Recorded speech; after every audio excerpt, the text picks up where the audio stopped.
And good morning.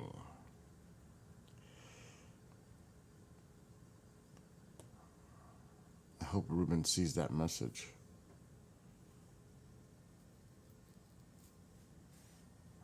Anyway, let me just get set up.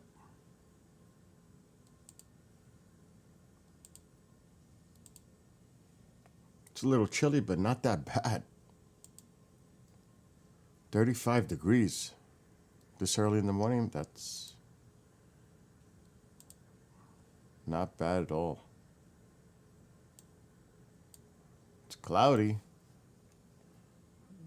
It's not bad. No snow.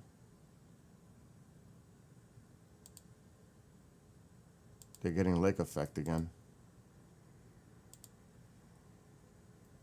Upstate. Well, yeah. Call it upstate.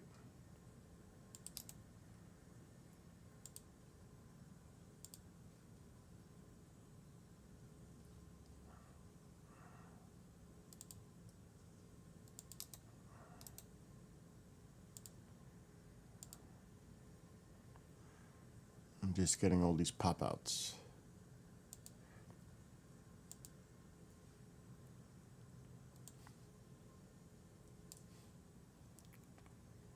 And working in the background. What else is new?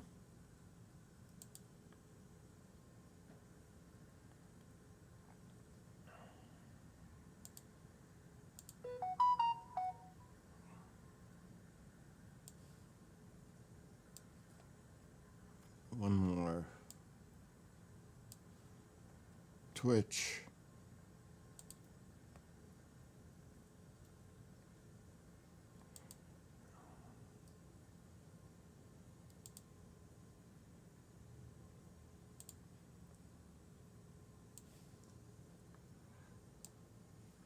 Yes, I'm always working, my mole. 24/7, 7 days a week. I'm doing a file right now in the background. A video audio edit. Yes, I'm always working. I got to do a pre-record at 6:30 tonight on my day off. Supposedly. I still have the station till 3 o'clock until I give it to Chanel. I did a pre-record yesterday. 2 shows. Editing. 7 files. Audio, video. Insane. Setting up shows that are going to be airing tomorrow and tonight. It's constant. You should be sleeping. It only seems relaxed because I'm good at multitasking. That's the only reason. Because I've been doing it for so long, I can manage it. Trust me, it's not relaxing. It's stressful, but it's under control. What happened last night? I fell asleep. No lunch? All right, hold on. I'm so confused, see? I'm trying to do too many things.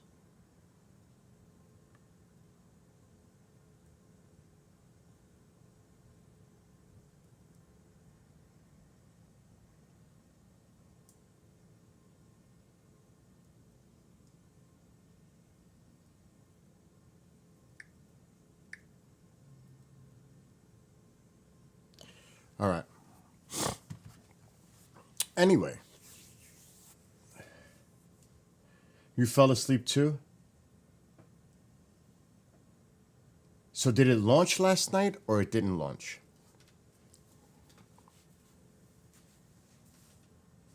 I don't know what happened. Did it launch? Alexa, did the Glen rocket launch this morning? According to an Alexa Answers contributor, no, it didn't launch because of bad weather conditions. By the way, you have a new notification. Do you want to hear it? No. I got this morning. I got packages at 4:45 a.m. from Alexa, from Amazon. And Mom was like, "There's somebody at the door." I saw him deliver the package. It's Amazon. Amazon doesn't come this early in the morning. Oh yes, they do.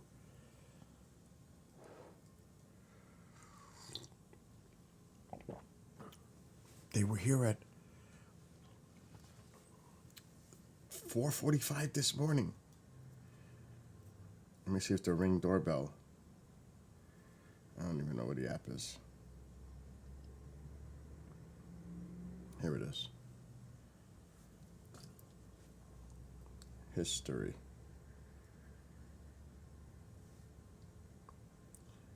Yeah, person detected. It was 4:38 this morning. The Amazon guy dropping off the package in front of the house. Look.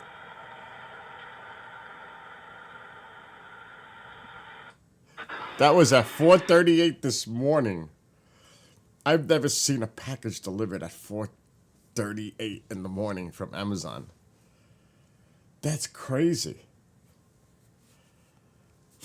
Hey, Amol, have you heard my new dance song that I wrote? I wrote a dance song. That's kind of odd, right? All the other songs. You don't like my songs anyway, so it doesn't matter. He doesn't like any of this stuff I write. He just does that on purpose to bother me. So, upstate New York, well, the lakes, Buffalo, and the Adirondacks, they're getting snow, but not here. Like I said, it's 36 degrees now here in the Hudson Valley, New York.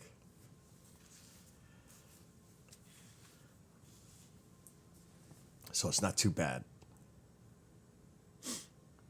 I wonder when they're going to reschedule that launch, though. Now, SpaceX is scheduled for Wednesday at 5 p.m. Eastern for Starship. That should be cool. That should be cool. I'm just looking at your comment. Go to work. Get ready for work. Get out of here. Get busy. Anyway, did that file finish? It did. Oh my gosh. Let me get this. Yeah, it did finish. I don't have to do this right now. It's still early. I could do this. I could actually. Let me just do this video. Upload it.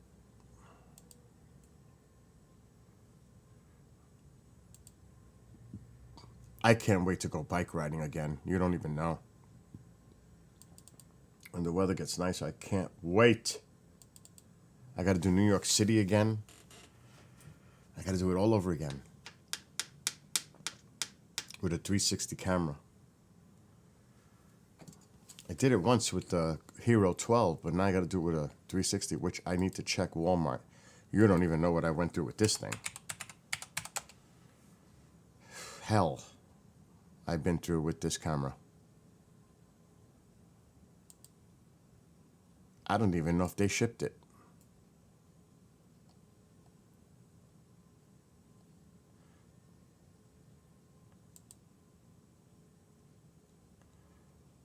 Arrives today?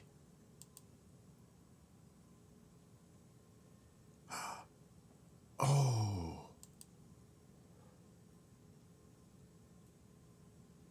What does that mean? Oh no, that's it. That's the wrong order. It should have been here today. Psych.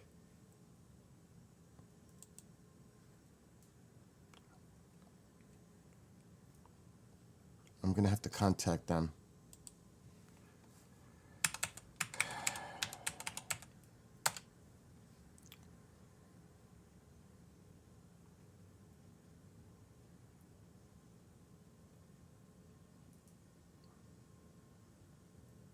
Let me do it quick.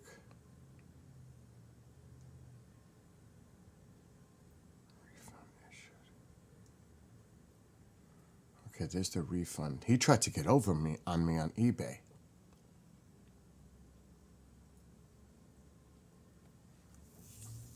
You had to see what this dude tried to do. I sent the package back. He took a picture of something totally different and said, this return is not acceptable. I'm contacting law enforcement. Oh yeah? I contacted eBay, opened the case, called eBay, and I got my money back in 3 hours when it takes 48 to 72 hours. It was obvious scam. So he got pretty screwed.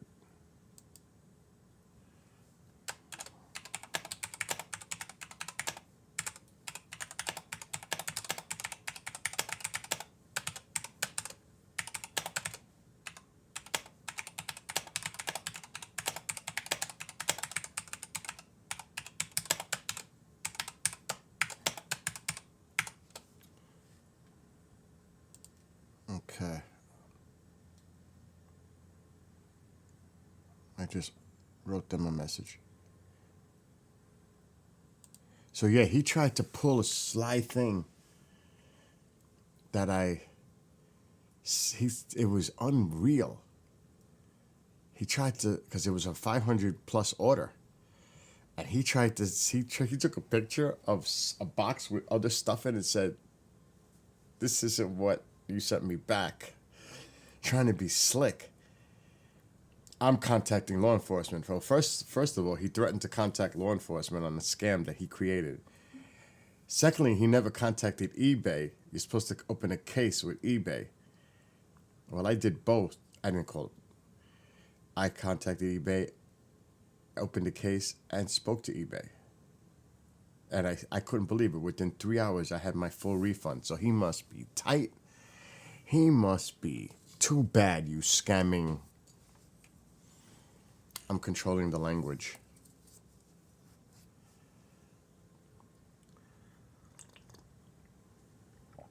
But I don't know what the new GoPro is. It's like lost. The company sent me a GoPro Max, says it was lost, and said, "What do you want, a refund or replacement?" I said, "A replacement." I haven't heard anything since. This is like 5 days ago. So it would be nice to hear an update where my stuff is. Because when it starts getting warmer, I don't care if it's 45, I'm going out bike riding. And I'm piling up these models. I got to get busy with all this. You don't even know. I got 6 things that came at 5 o'clock this morning. I've got more stuff coming this afternoon. I don't know where I'm going to put all this stuff. It ain't going to fit here. So much equipment. So I don't know what I'm going to do, to be honest.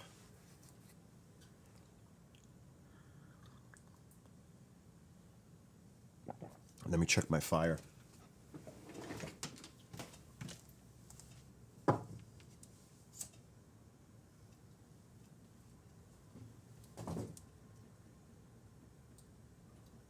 I mean, it's cold. It ain't that cold out, but it's still cold. Need a fire.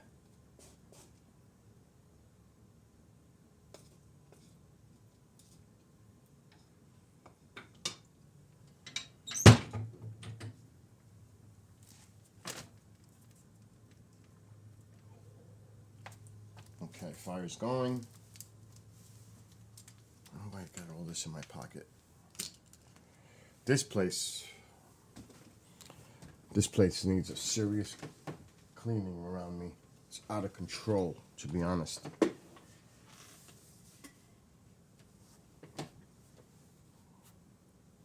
It's always out of control. Oh no, the impulse buy already happened, Amal. It's been insane. Insane. I just went through a severe impulse buy. And Mark D'Antonio is my accomplice. I go to his house Saturday before I see the concert.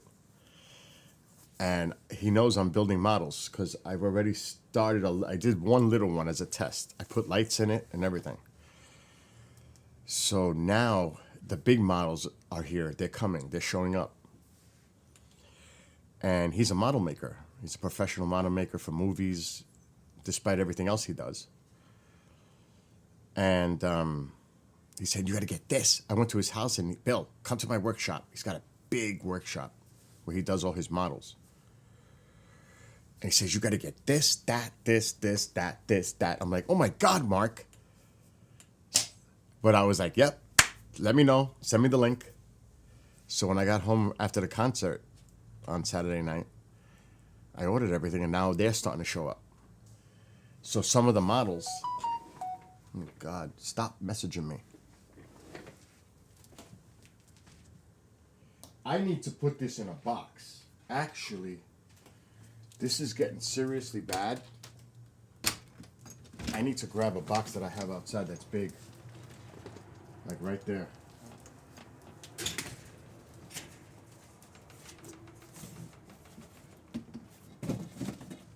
Oh, did it get wet?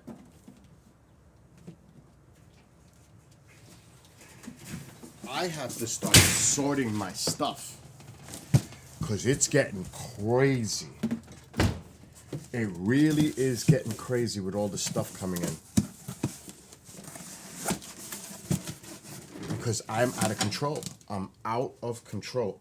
Alexa, brighten living room light 50%.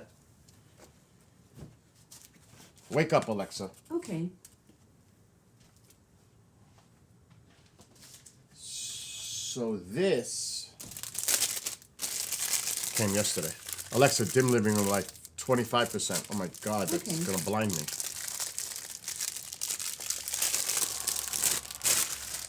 Garbage. This is fine brushes, which Mark says I'll never use brushes because I'm going to be using the air brush to paint with.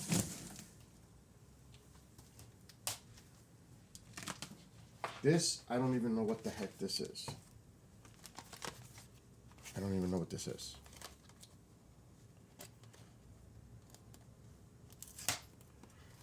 It's bad when you don't have fingernails and you can't open anything.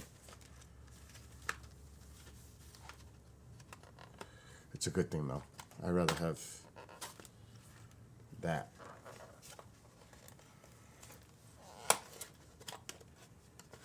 What is this? What the heck is this?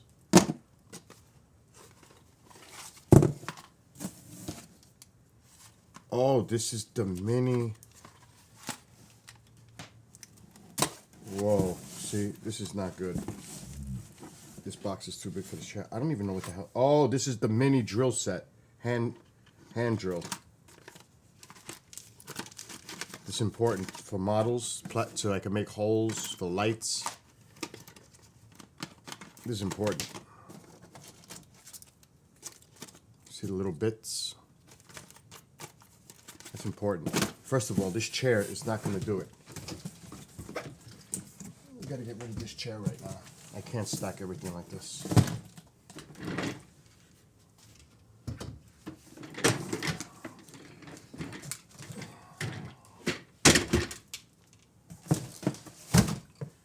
All right.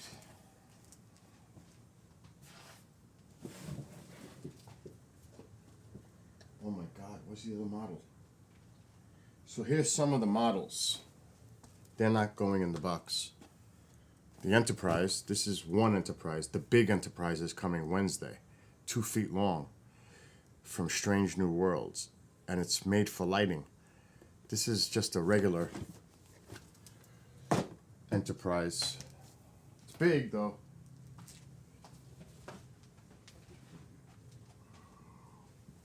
This is a UFO, 13 inches wide. This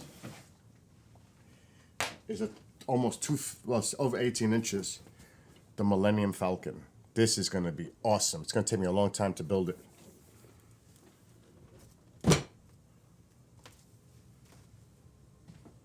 wonder where that other guy went.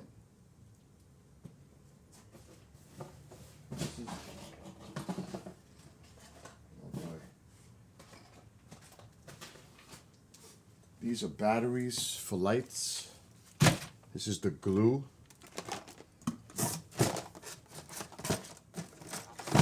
Trying to put everything neat.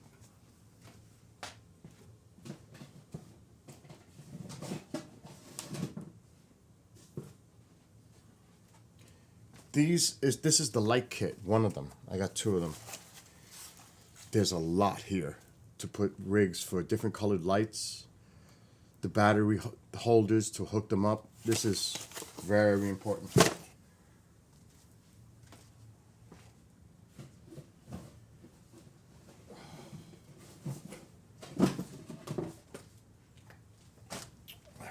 This is the airbrush. This is a 24 acrylic paint set.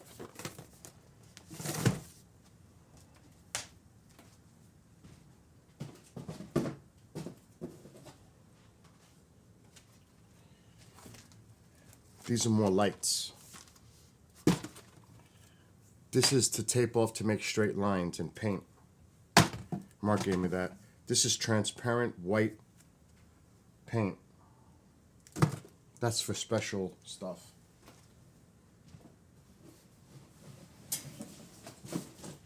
That's the string to hang it from the ceiling if I decide to. I'm missing a model.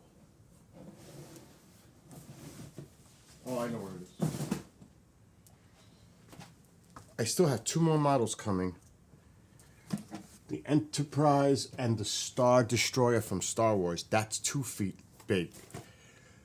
It's like this, the Star Destroyer from Star Wars. That's going to be a big project. Then I got this little guy to put up there. That can go in the box. Maybe not, no. Now let's see what I got today, this morning. Let me drink my coffee and enjoy it. But I want to have all my stuff in one box.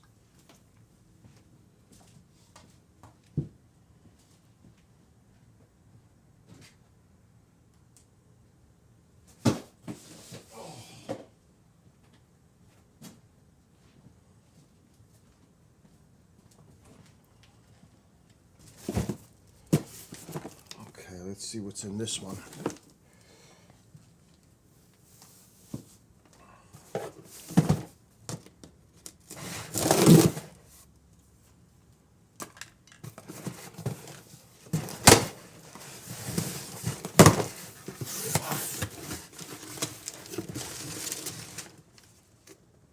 Oh, this is a magnifier that you put on headset.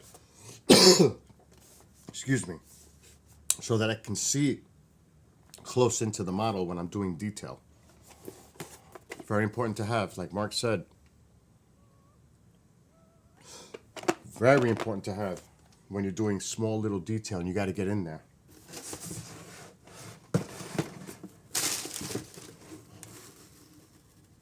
These are extra blades.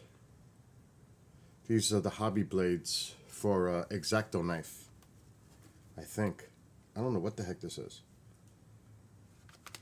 It feels like it is. This is a soldering gun for the electrical wires.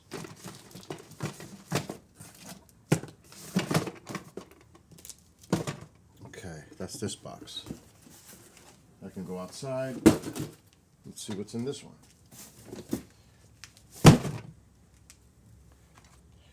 It's crazy.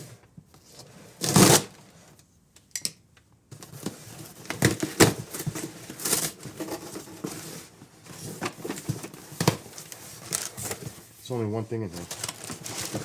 Oh no, there's not. So this is an adjustable goose lamp thing that bends the gooseneck, because I need lighting when I'm working on the models. This is more of that tape, but a little wider. when I'm masking to paint with the airbrush, because I'll put paper taped to this so I don't mess up the model. But this is to make straight lines, and very important. And that's the X-Acto blades when I'm cutting. So that's so far. There's more today coming. This is a nightmare.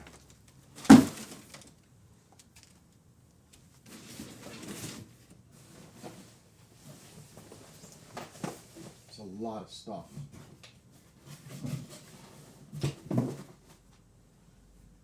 And I'm gonna get busy making models this week when everything is here. 2 more models are still coming. And they're all going up there. And they're all gonna, well, not all, most will be lit up.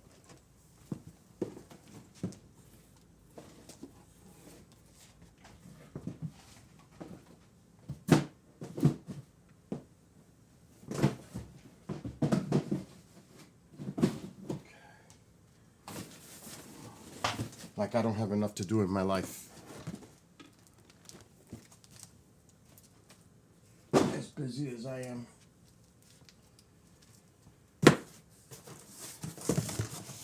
It'll get me through the winter at least, to keep me busy. I don't even know where I'm putting all this stuff, to be honest.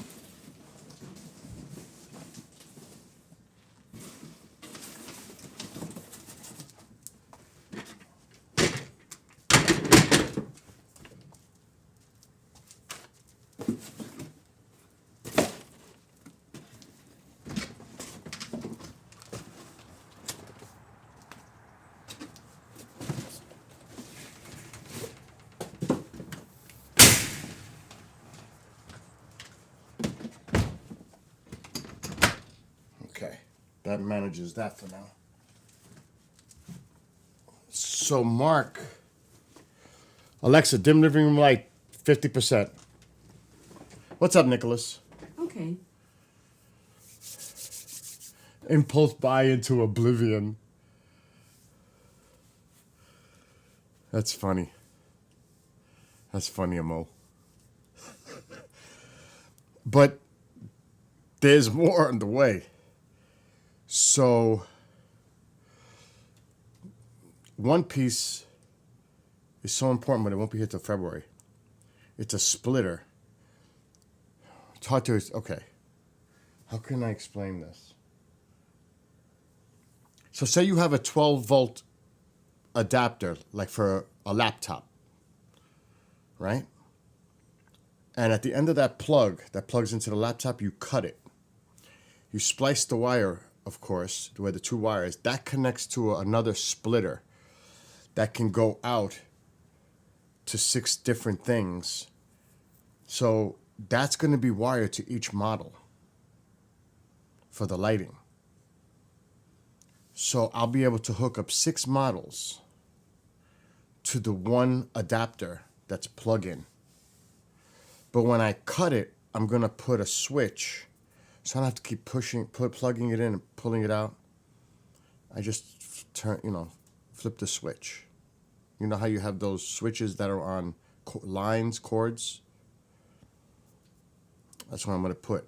They sell them at Home Depot, Lowe's. That's easy. I probably put one in that room. They're very easy to do.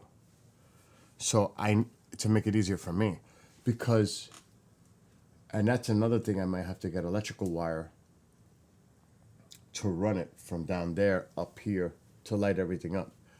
Because that one up there, I did a test. That little model right there, that triangular one right there, that lights up. And somebody in chat actually gave me a good little piece of advice. But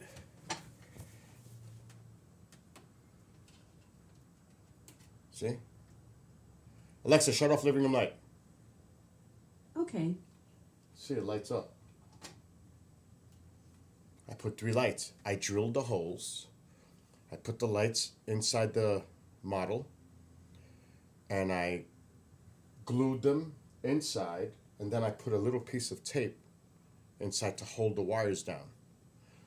So this worked out pretty good, and it's on one battery. But these are batteries. It's a pain. Like this lights up, but this is what Tom built me a long time ago. This one. So I want all my models to light up, but by the flick of a switch, so I don't have to be doing this. Because it's really a hassle. Now this is a standalone, this doesn't matter. And this little one, I just did it as a test. Alexa, turn on living room light. Okay. So it worked out. A smart plug is possible, but today, oh my God, like I said, going to Mark's house was like awesome because it's like hanging out with a person who's geeky with models. It's like, you walk into, you got to see his workshop. It's outrageous. Laser printers, 3D printers. He's got so much stuff. It's really big. His whole basement is a workshop. It's a big house, big basement. His one office area looks like, the way he built it looks like the inside of a ship. Have you ever seen that? It looks like you're inside of a ship.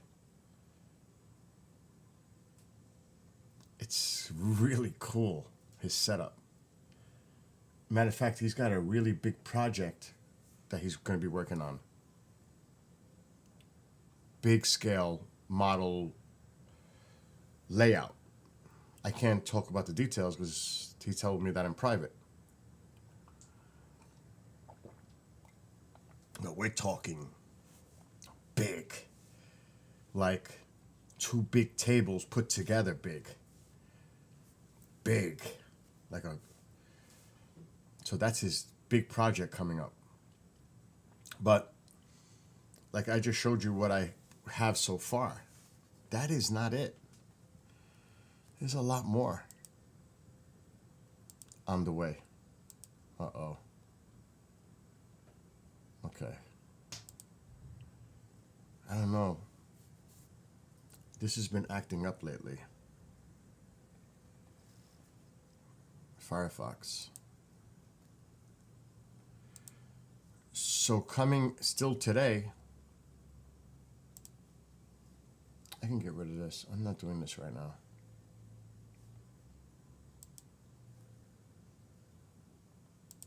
I'll do that work later.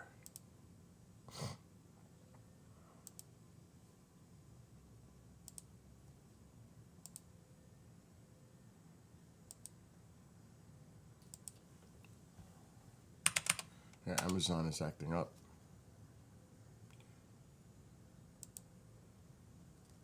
So still today. So I got tomorrow's coming wire strippers. Today's coming a mat to cut on. It's like almost like a sewing mat. I'm getting a mat today, later. I'm getting a thing that's for the airbrush cleaning, where you can spray into this bowl without making a mess to clean out the airbrush with lacquer thinner. It's way better just to have that little piece. Today also is coming the power supply. The 12 volt is coming today. But the other piece for it won't be hit till mid-February. Then also coming today is mini lights. It could be USB or plugged in. I got, how many? 6-piece mini lights so that I can shine on the models as I build them. So these little mini lights that I can, LEDs, which is cool. What else? The Starship, not the Starship. The Star Destroyer comes mid-February. It's coming from Germany. Because Revell, The model maker is located in Germany, but they're great models. And then the Enterprise, that's going to be awesome, comes Wednesday. My spray paint transparent white, that's the tube that I had over there, is already at the post office ready to be picked up. And oh my God, that's page 2 already. And that's it. And that's it. So there's still stuff coming in. The Enterprise is going to be outrageous. Not that one, even though I'm going to try to mess with it. But this Enterprise is going to be awesome to build. If I can find the picture. Is it this one? Yes. Right here. Because it's built for a light kit.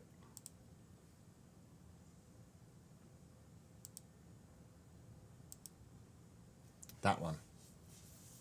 That is gonna be, it's gonna be hard.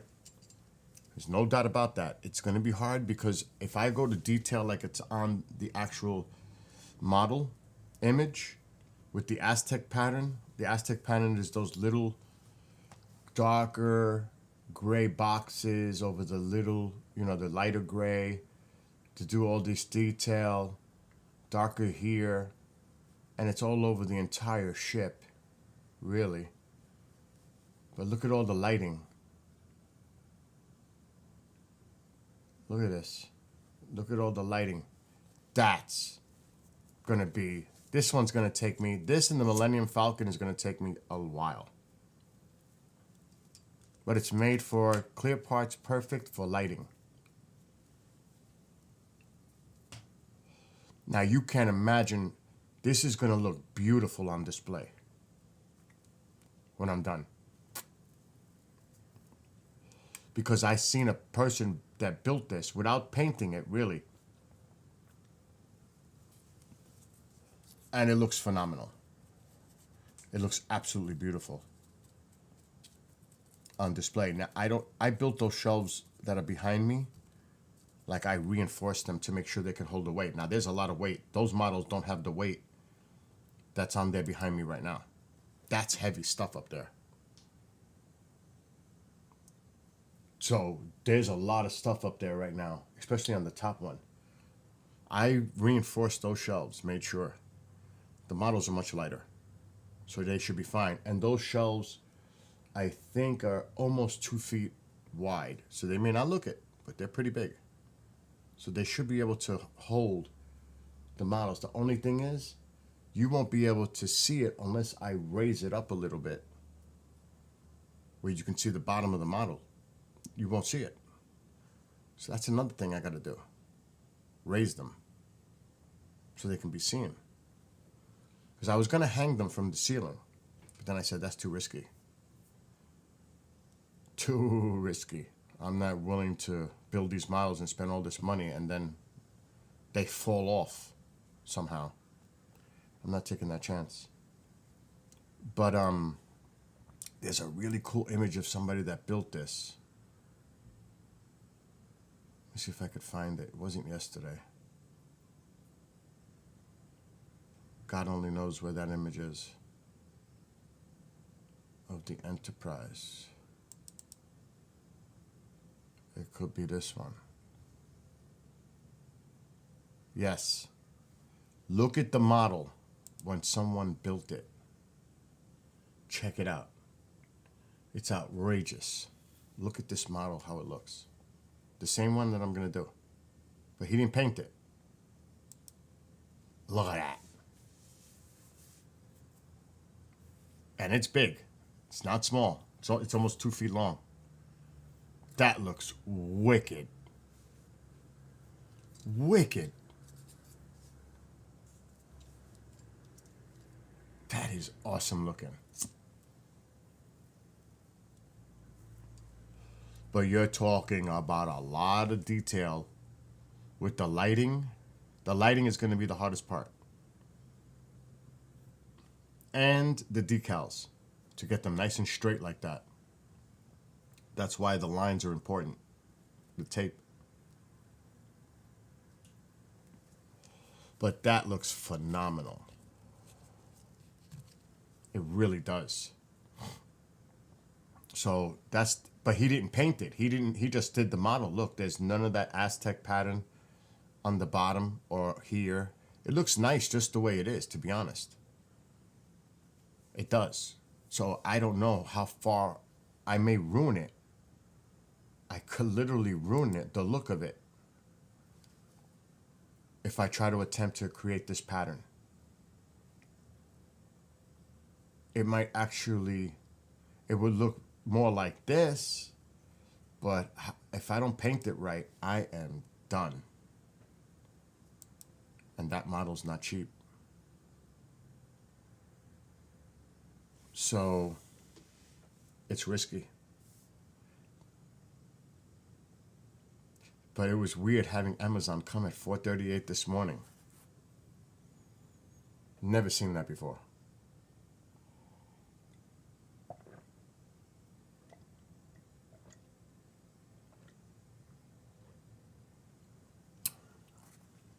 Wow, it's early. So yeah, I'm preparing. I just hope I get my GoPro.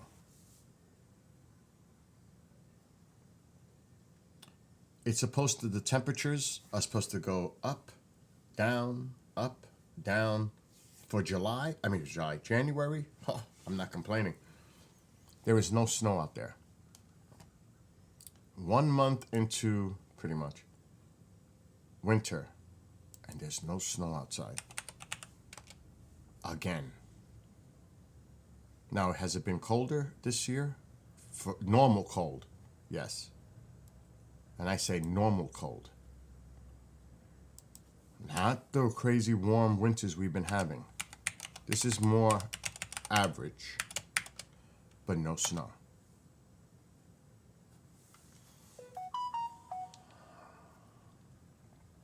I gotta get this code. What is Jimmy posting about?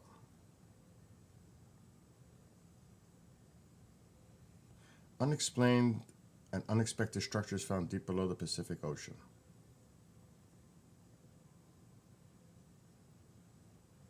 Oh, if there's the stories that I'm hearing about come out, that's nothing. Not even a joke.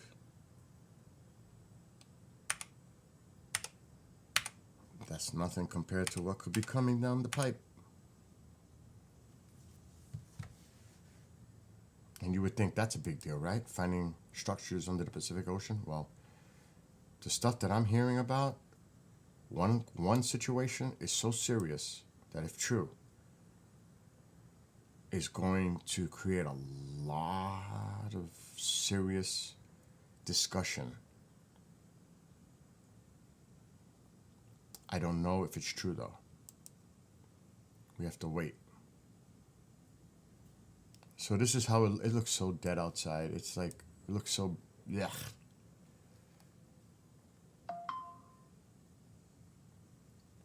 This is how it looks in front of the house right now.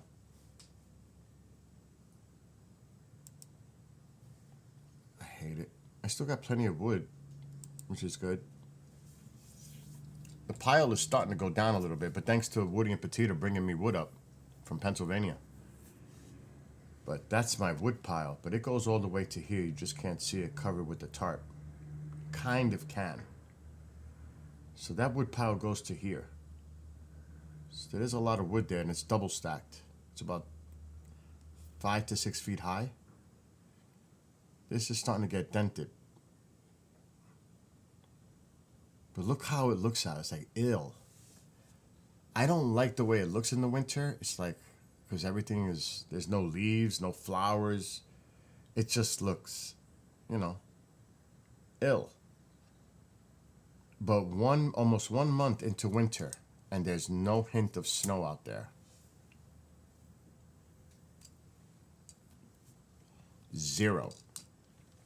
Which I am not complaining at all. Not at all. The one thing is the grass is definitely from the cold weather turned brown. But it's not bad. Let me see my backyard. I don't even know if these cameras are charged. I'm gonna have to go outside and take them in. Oh, there's the cat. Why is she back there? And I gotta fix that molding that fell from the wind or whatever. That's an easy fix. And I'm putting a new gazebo there this spring. Permanent gazebo. And my pool, it's gonna be very easy for me, which soon I'm gonna have to order the new sand. So I emptied it out. I'm changing out the sand this year for the filter. So I'm already thinking about spring. What's up, Genghis? Get to work. Oh my gosh.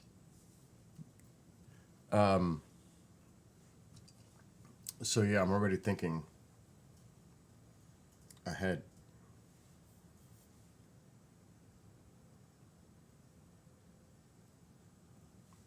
One thing I know, I'm not ordering from eBay anymore. I'm done. Too many scammers out there. And fake, like, profiles, people. It's like crazy. A lot of fake, like, scamming. A lot. So be careful. What was I gonna do?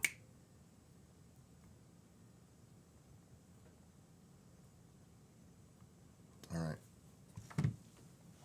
Anyway. Did they say, Genghis, did you stay up to see the Blue Origin thing? Did they say when they're rescheduling the next possible date for the test flight? Do you know? I should look that up. I should just go to Blue Origin. I know SpaceX is Wednesday for Starship. At least last I heard, Wednesday, 5 p.m. Eastern.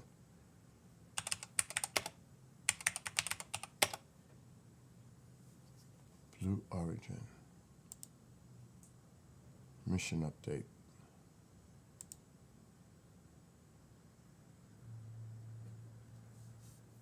Okay, so they said weather on one thing, and now it's totally different. We're standing down on today's launch attempt to troubleshoot a vehicle subsystem issue that will take us beyond our launch window. We are reviewing opportunities for our next launch attempt, so they don't even have a date. So there goes that. Let me check SpaceX.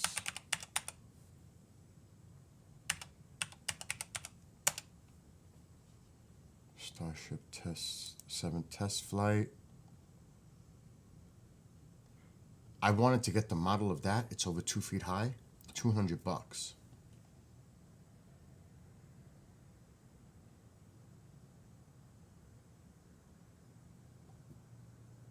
Wednesday, 5 p.m. Eastern. It's on the SpaceX site.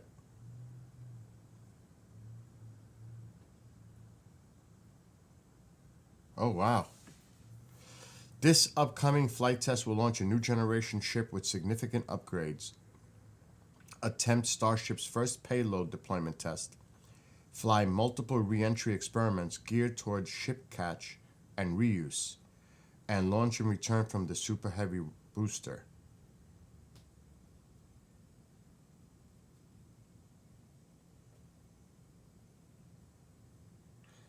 A block of planned upgrades to the Starship upper stage will debut on this flight test, bringing major improvements to reliability and performance. The vehicle's forward flaps have been reduced in size and shifted toward the vehicle's tip and away from the heat shield, significantly reducing their exposure to reentry heating, while simplifying the underlying mechanisms and protective tiling. Such small print. Redesigns to the propulsion system, including a 25% increase in propellant volume, the vacuum jacketing of feed lines, a new fuel feed line system for the vehicle's Raptor vacuum engines, and an improved propulsion avionics module controlling vehicle valves and reading sensors, all add additional vehicle performance and the ability to fly longer missions. The ship's heat shield will also use the latest generation of tiles and include a backup layer to protect from missing or damaged tiles. It's important. It's the shuttle disaster. That's what that reminds me of. The second one, when it was re-entering. The vehicle's avionics underwent a complete redesign. While in space, Starship will deploy 10 Starlink simulators, similar in size and weight to next-generation Starlink satellites as the first exercise of satellite deploy mission. The Starlink simulators will be on the same suborbital, trajectory as Starship, with splashdown targeted in the Indian Ocean. A relight of a single Raptor engine while in space is also planned. Wow, this is going to be cool. I just hope it launches. There's a lot more detail. You go to SpaceX and you can read about the mission. That's pretty cool. Yes.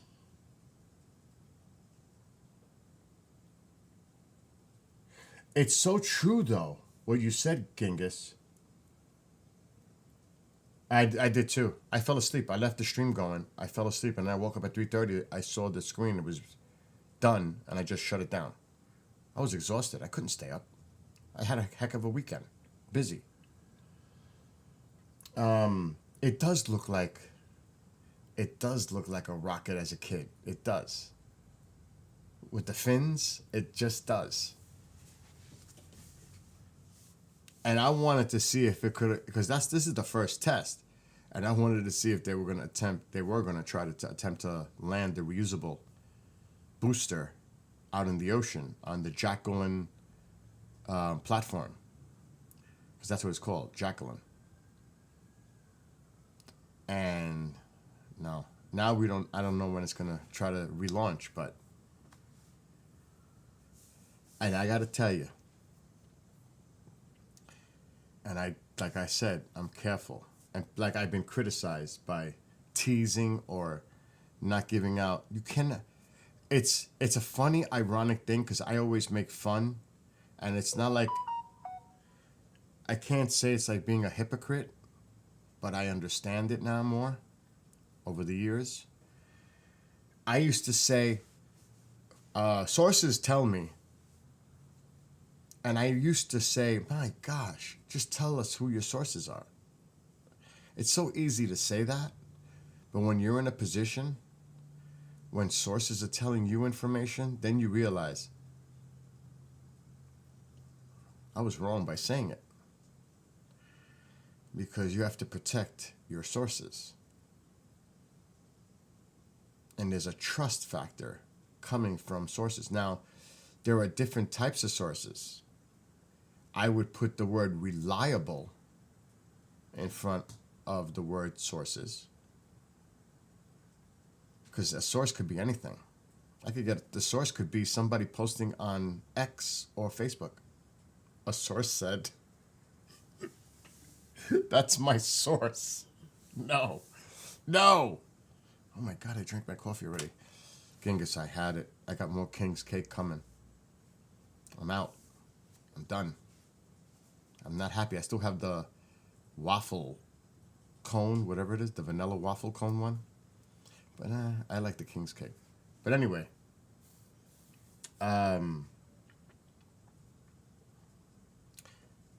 there could be something breaking at the end of the week,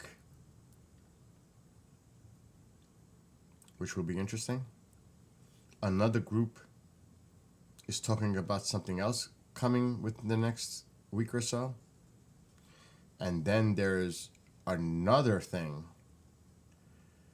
that has to do with the Cayome incident in Mexico. That's all I could say. You might have to watch the show with Toby and I tonight. That's a little teaser on what we discussed. He got into the specifics. And see, Toby's like myself. we're very careful. I don't want to put anything out there ahead of it because there are people that are involved and they're the ones that have been working on this. It would not be right for us to prematurely say something without them saying it first. Follow? You just don't do stuff like that. And that's why in the show I bring up, Toby, we knew about about Grush months before it came public, but we didn't say anything. And there was a few people that knew. Even Mark knew. Mark D'Antonio knew too. There was a few. I knew it in March, and I don't remember when he came out. Sometime in the summer? I don't even remember the time frame. But we knew months ahead of time. But people said, keep your mouth shut. This is a whistleblower. Do not make it public. And then I was hinting on my streams. In a few weeks, something big is coming. Something's coming out. It might be on the Washington Post. Was it the Post? It was supposed to be. Then it ended up on the Debrief. But it was originally supposed to be on the Washington Post. The article to talk about it. Announcing it. And then people started, like, I think it was a week or so before, somebody put his name out there before it became public. I was like, wow. Because they wanted to get that credit or notoriety, whatever. They just wanted to, like, I know who it is, kind of thing. Well, I knew about it months before, and you probably did too, and you still did it. It's irresponsible. Irresponsible. It's just like in this case. There is something, if true, I have to say that, if true, what Toby told me last night in a text is just downright scary. If true.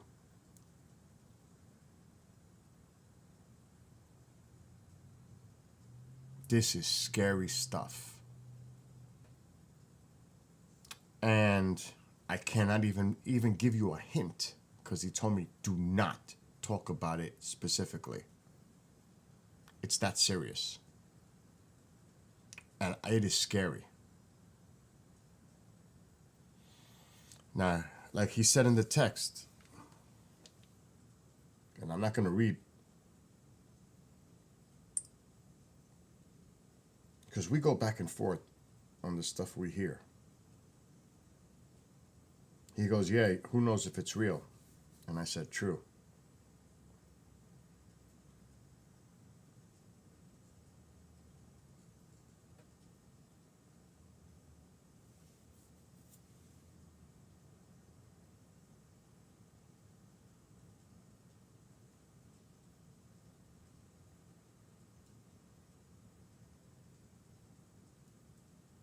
Oh my God.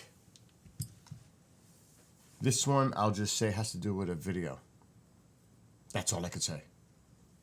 Somebody's in possession of a video that could be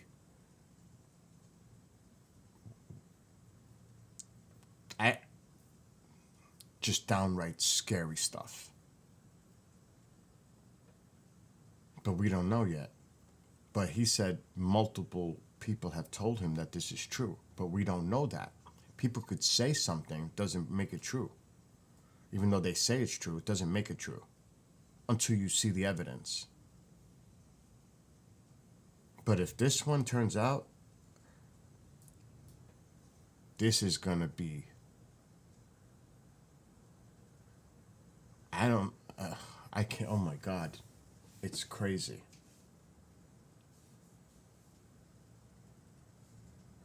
And I'm trying to reach out to somebody about another situation. I almost slipped.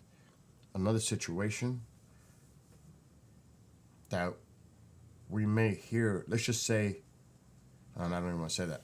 Let's just say something else is going on. There's a lot going on. There is a lot going on behind the scenes. It seems like everything's quiet, right? Well, get ready. It's not going to be quiet for much longer. Expect something by the weekend. At least that's the word. And if it's made public, I will discuss it. But I'm not going to be the first one to talk about it until they make it public.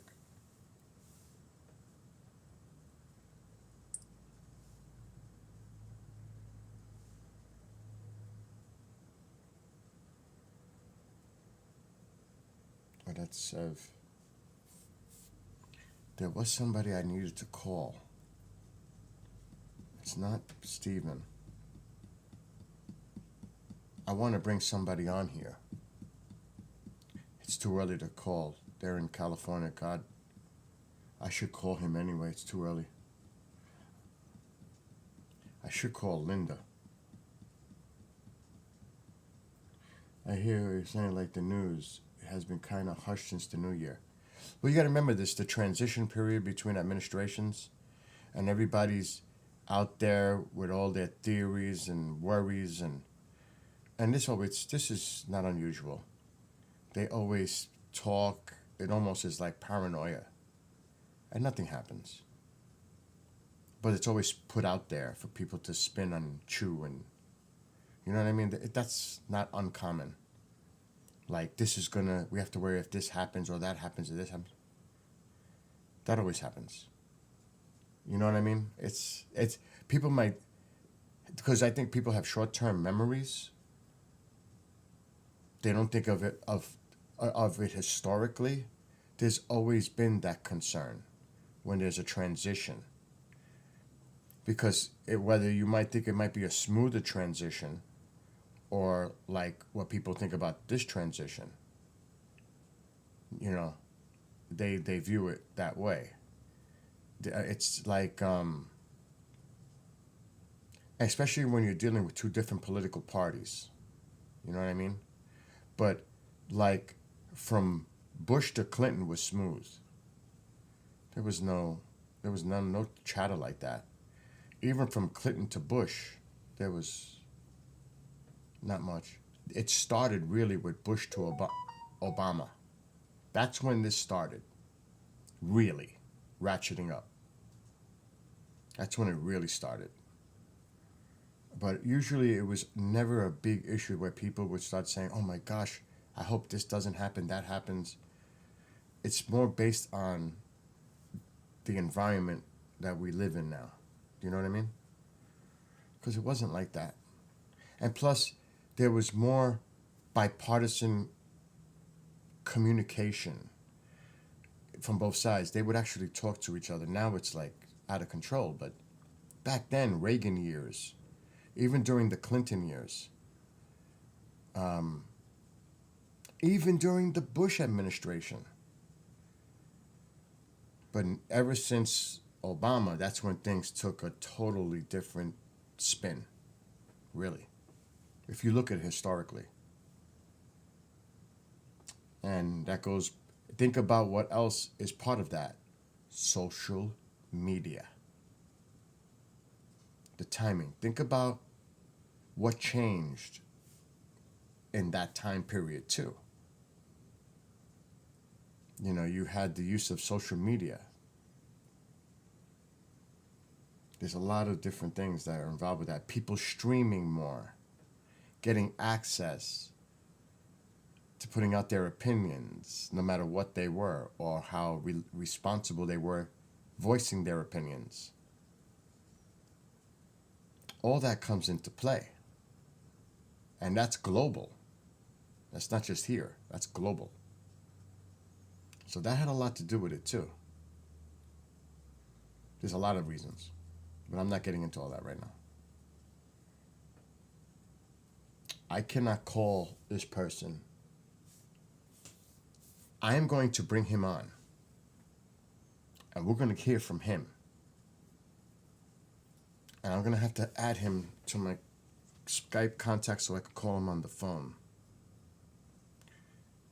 I'm not even going to say who it is. I'm going to save it as a surprise. Oh my God. It's too early because he's in California. And I need to call just to make sure to see if he's okay with his family. But this will be a very, very interesting, quick discussion.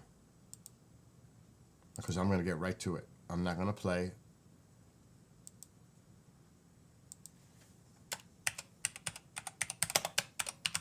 Let me just add his number. I can't see without.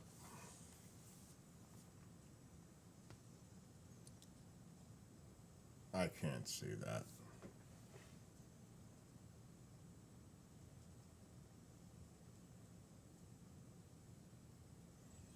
Really?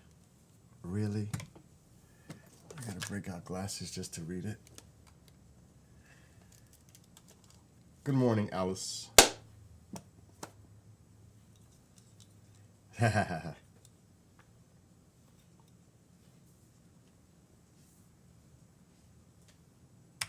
And then you'll hear it directly from a source.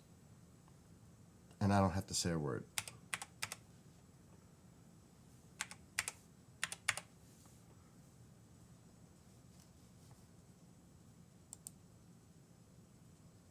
Okay, I got him added.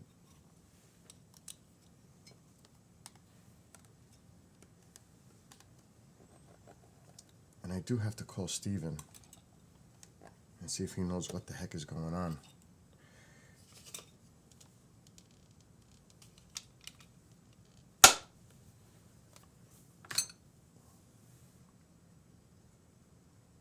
Okay, it's too early. It's only 8 a.m. out west. I gotta wait till at least noon. Even though I would assume that he's an early riser, but I can't make assumptions. I can't do that. Let's check the fire. Oh, my fire's going out.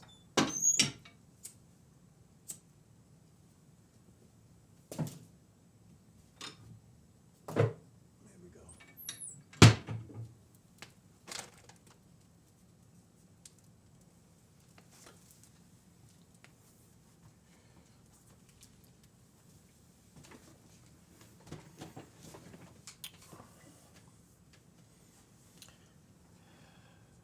I don't. I'll wait. I'm so impatient. It's hard.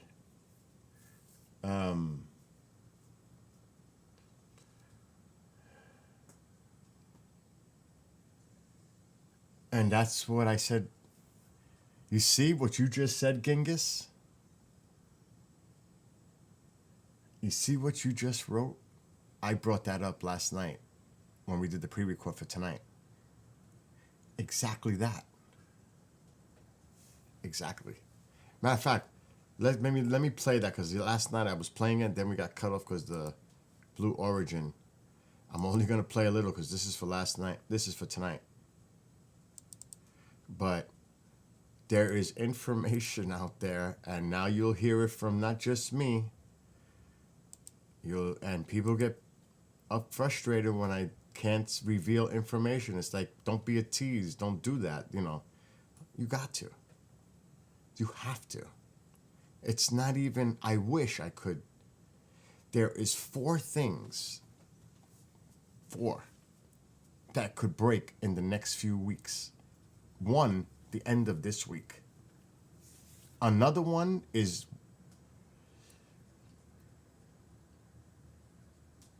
there are different groups working with different individuals that may come out. There's also something going on regarding a case in Mexico. And then there's the other one that I can't even talk about at all. Which, if true, is super serious. scary serious. I mean, scary serious. It's like that. But, what? Mom's got an appointment. Wednesday. No. Yes, 2:30. Oh boy. I'll call them. So, I'm going to just play a little clip for tonight.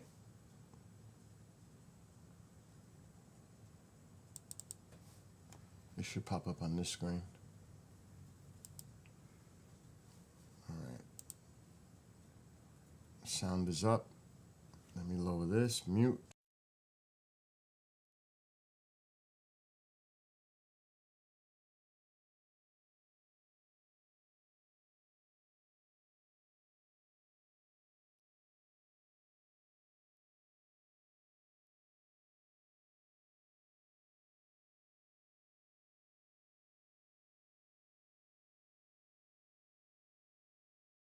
All right, I'm going to play it now.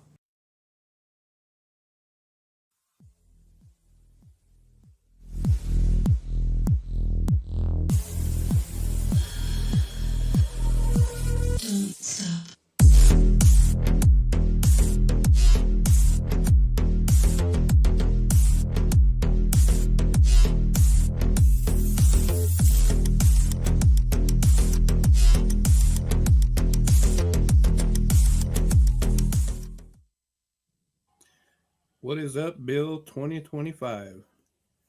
It came so quick. Oh my gosh. But happy holidays to you, belated holidays to you, your family, and everyone watching and listening. Hope you had a wonderful holiday season. Oh, yeah. But now, dude, it's 2025. Like you said, what's going on in the UAP area? I think we can expect quite a bit coming up this year. There's a lot of information back, behind the scenes. If the rumors and speculation circulating are accurate, then things are going to kick off this week. I'm hearing from multiple sources. There are some members of a team from a black site coming forward this week. Out of respect to the people that are putting it out, I don't want to go into too much detail. And I mean, if it doesn't happen, it doesn't happen. But that's just. You see that? What he just did, Toby? That's being irresponsible. And that's why I don't do it either. Out of respect to the others that are responsible for the research and what they're doing, you don't get ahead of it until they make that announcement and make it public. It's irresponsible. That's why, even though I hint, keep an eye out, something may be coming by this weekend. I can't go into details because that it's premature, number one, because we don't know if it's true that it's going to come out. Secondly, you have to allow the people that are involved directly to announce it and talk about it themselves, because it's only right. So, You've heard the rumors. yes. I've heard from people pretty close to it that it is going to happen. The big question to me is, what evidence are they going to bring? That's the key, because I'm hearing stuff behind the scenes without, like you said, being cautious, not putting names out there, about the next upcoming hearing and what they're planning for that hearing and the possible individuals that could take part of that hearing. But even if you bring, I'll just loosely say it, I might as well just put it out there, direct witnesses to events, you still need the evidence behind it, because people are going to say, okay, they're telling us a story. We've heard the story before. Those familiar with this field have heard many, if not all, of these cases that are discussed. And it's like, this is more for the public, the general public consumption when they have these hearings. You know that. And a lot of people that are watching and listening know that too. It's like, what's new? What's going on? For us, that's what we're looking for. We want more. We want more evidence, documents. But the problem is, and you know this from the frustration behind the scenes, especially with congressional officials trying to get that information by even entering a skiff. Yeah, and there's the thing. If they get into a skiff and they get the info, the public's not getting it. Exactly. It's classified. So it's kind of I guess a catch-22, you'd say. There could be plenty of evidence. None of us have the clearances to see it. So like you said, we're left in the same spot.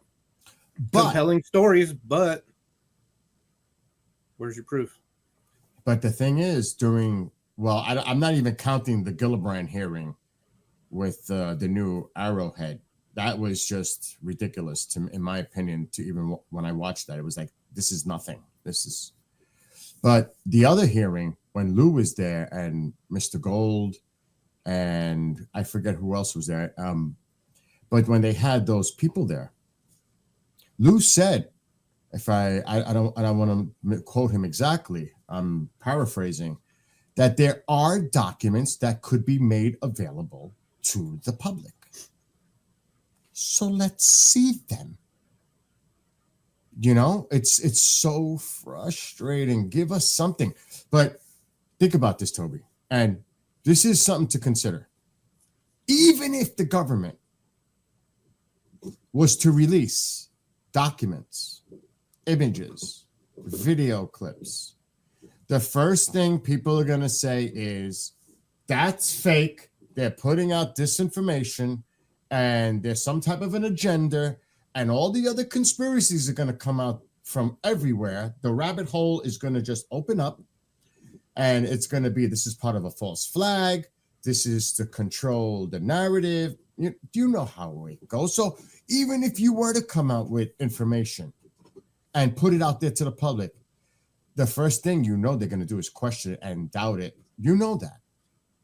Well, it's funny because naturally a lot of people covering this topic and following this topic don't believe our government, because you're saying there's over 80 plus years of cover up, but in the same breath they want the government to release the proof. So how do you trust the people that you don't trust are giving you the actual proof? Exactly. I've heard it said, I think Bigelow is one of the most famous people that came out and said, you're never going to get disclosure. You'll get confirmation. You'll get confirmation, but you're not going to get disclosure. All under the guise of national security, because it's part of that. I mean, obviously, you can't release classified information, but this thing, like, even I think Lou touched on this as well. The technology that's used, they want to protect how we gather intel and data in video clips, let's just say. But that can be just like a document. When they blacken it all out, it's all redacted. They can do that on video too. There's no excuse for that.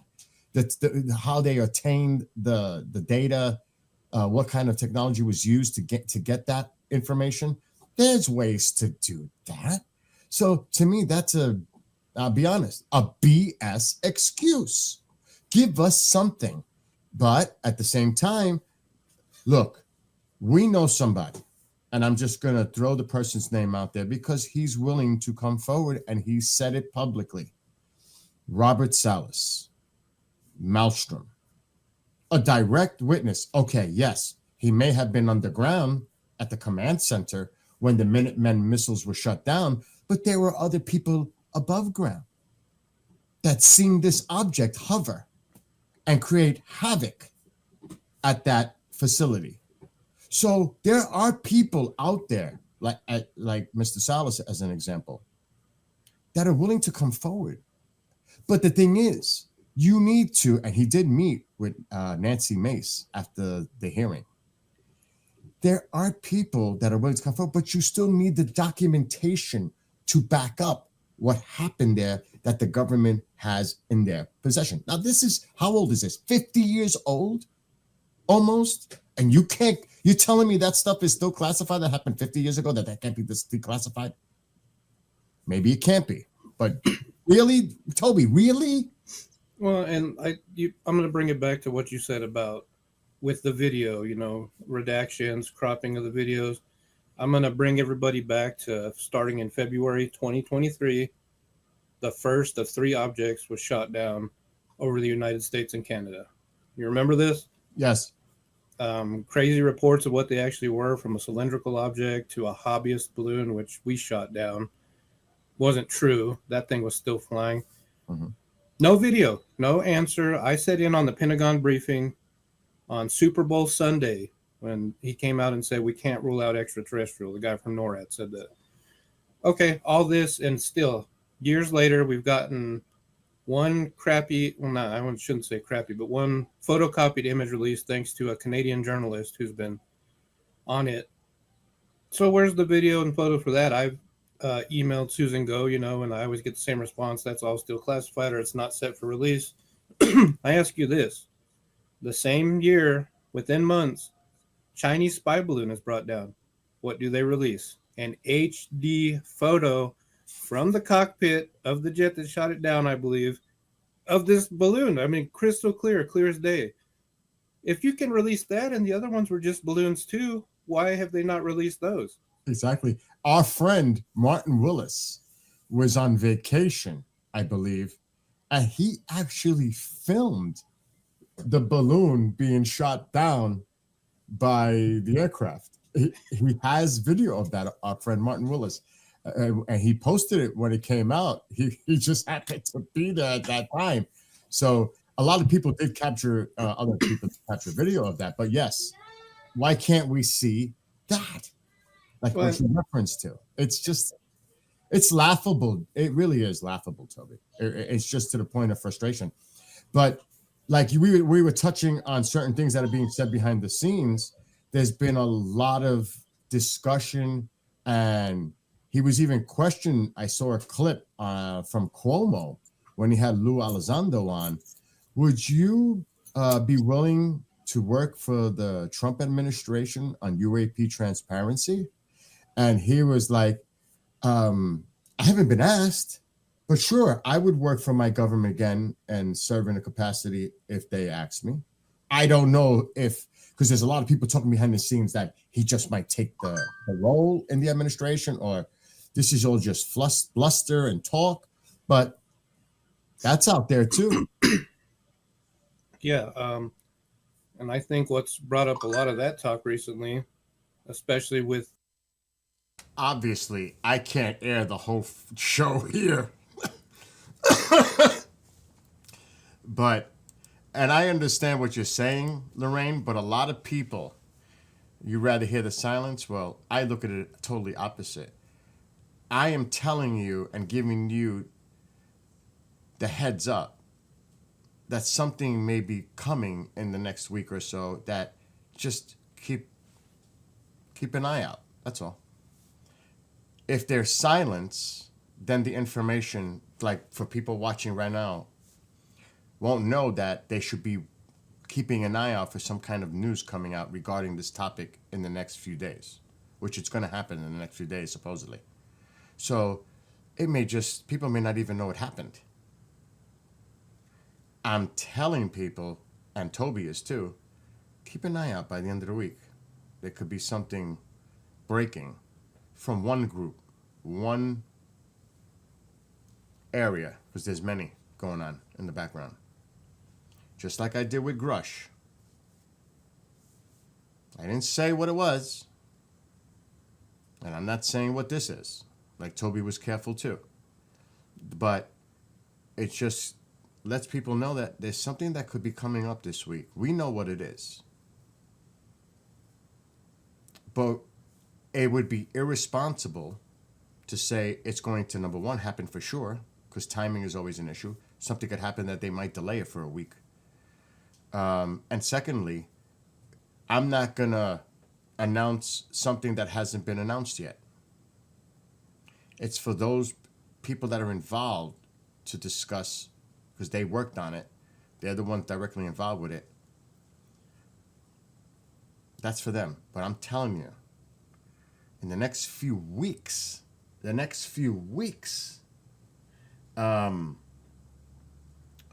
could be multiple things coming out. And there's one thing that's, I'm telling you, if this is true, it's just downright scary. I'll put it in a similar analogy kind of. What happened in Vegas in the Musk Tesla vehicle and the email, I don't know if you guys know about that email that supposedly mentions Chinese anti-gravitic capacity, and also said the U.S., and that this person was scared and they're out to get him, all that. And he supposedly had knowledge of things that were going on. I'm on TikTok, so I'm just being careful with the language. This is similar, but much more serious. Much more serious. If true. I don't know. It would be, and first of all, I was told, don't talk about it at all. At all. Don't even hint what it is. But think of a situation. Let's put it this way. If a person has information and they're scared to death or undead, I forgot. And they have something that is, and something that is just, if true, this is, and supposedly there's some evidence behind it, if true, this is going to be a big, big, big story. But if true, that's the key. If true. Just like the things that are supposedly coming out, if true. That's the bad part. Because you never know. I'll stop there. Oh no, I can understand that. But you see, some of us know and some don't. And they can't relate because they're not in a position like I am that knows certain things. And there's no reason for people to be concerned about things that I know that they have no idea what it is. That makes total sense. But personally speaking, this is scary, if true. But this is the kind of stuff that they protect the public from. This kind of information, because they know that this could create a situation in society. And that's what they try to protect. People getting alarmed, but this one is downright serious. If true, I don't know.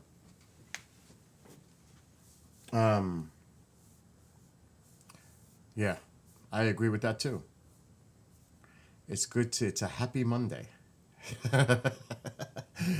And we'll see if this stuff comes out. And like I said, there are different groups working with different people.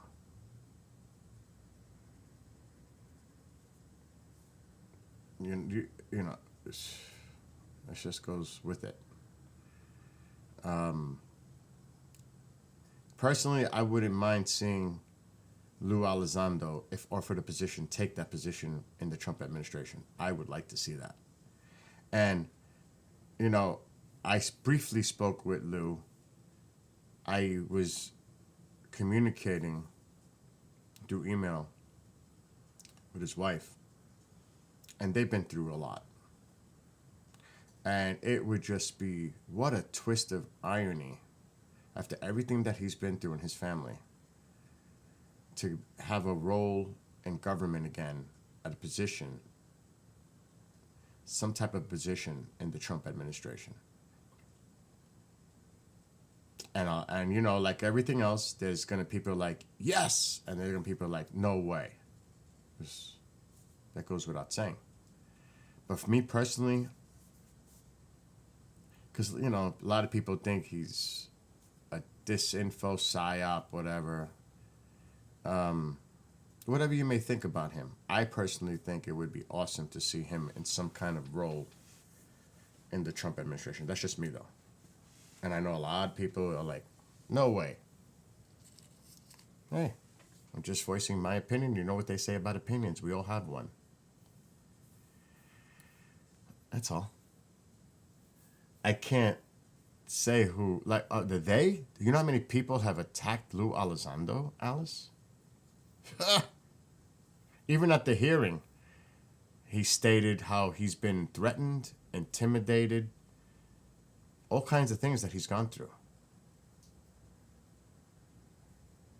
There are vicious people on social media. There are people vicious in chat here that say things. And that spreads. I know a person that because of social media had someone show up at their house because of social media. Somebody put it out there on Facebook. And this person had moved to a new location without telling nobody. And somebody shows up at their front door. I heard that you have something to sell in your backyard. He didn't have nothing to sell in his backyard. Who are you? Oh no, I was given your name and information. That was to show that person that we know where you live now. That's all that was a signal. Don't think we don't know where you are, because we do. It's subtle things like that. It's wild when you hear some of the stuff, and I can't mention names. Again, you can voice your opinion about my opinion, just like I voice an opinion about your opinion. Nothing wrong with that. That's just the way it goes. But I would say I have a pretty damn good track record when I put something out there and it comes out to be true, that it comes out. I can go based on the track record of what I've said here on streams. That's all I can go on, voicing my opinion. So, again, there are so many people out there with so many different opinions, and everybody has that individual right to their opinion, and I respect it. So, I mean, that's all I can do. Just put it out there, and it's up to the individual to take it for whatever it's worth or not. And I totally get it and respect it. No, I get it. I totally agree with you. But then again, you know me for over 10 years. I would think you would have a little bit more understanding about who I am as an individual and my opinions. So that kind of is a little confusing to myself too. But that's okay.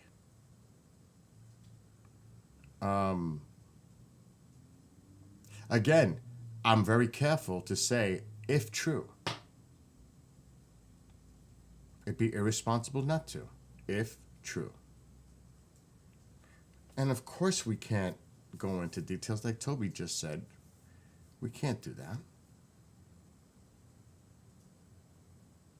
Because then we're throwing the people that are telling us under the bus. We're exposing them.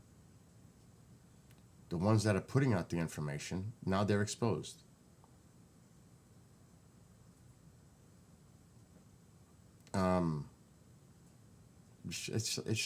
It's terrible.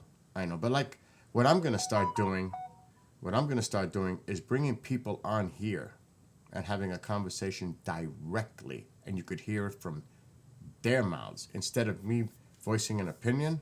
Let's bring on some people that are either directly involved or working behind the scenes about stuff. I think that's the best way to move forward, which I am going to plan on bringing somebody maybe tonight, if available. We'll start it right off. Instead of me talking sideways out of my mouth,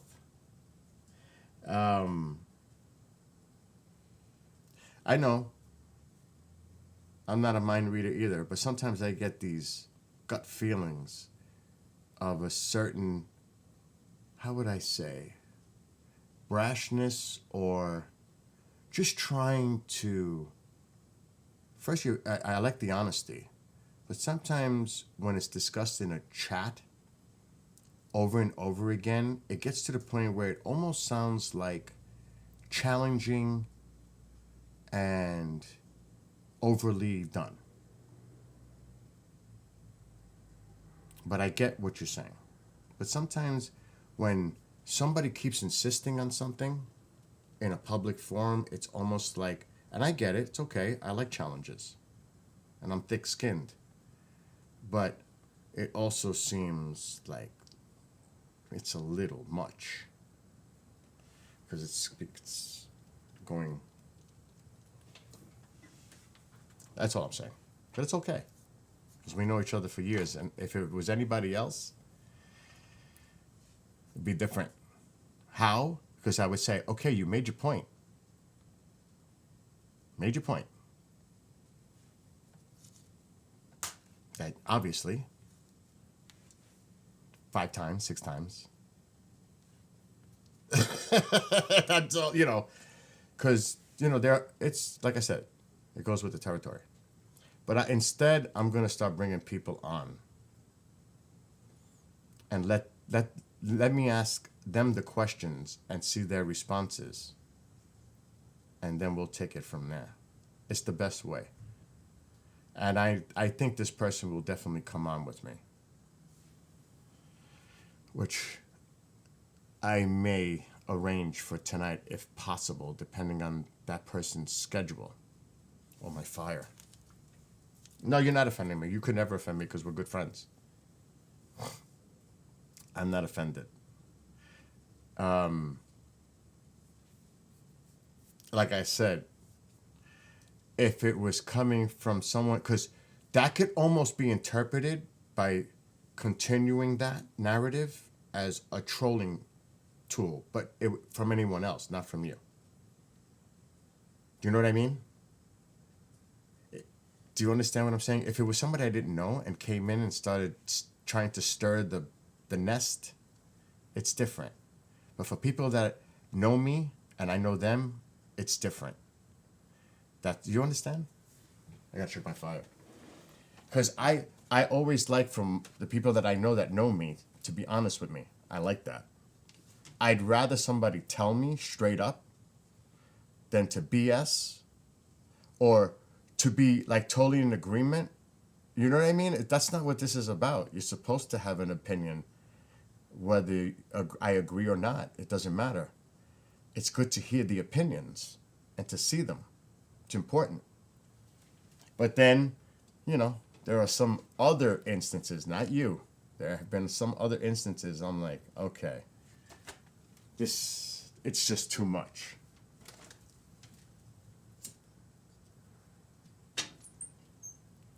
Fire.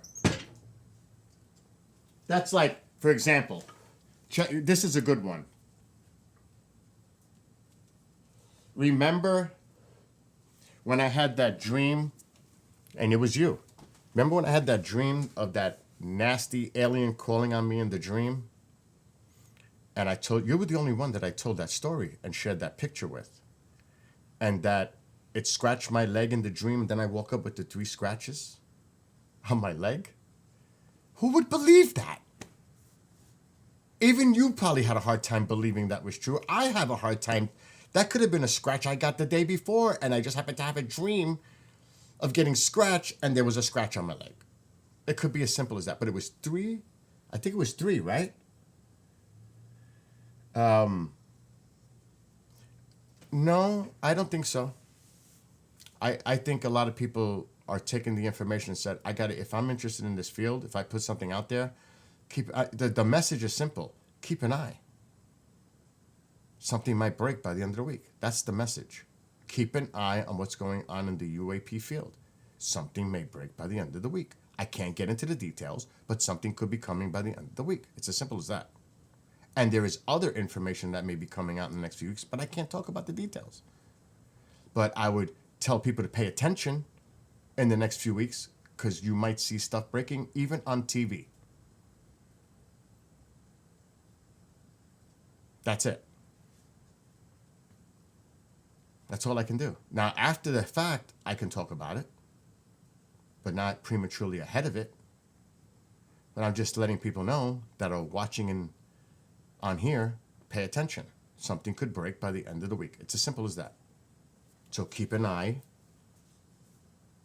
because it could literally be something on TV. I'm assuming that it will be. That's all. But that scratch picture, that was freaky.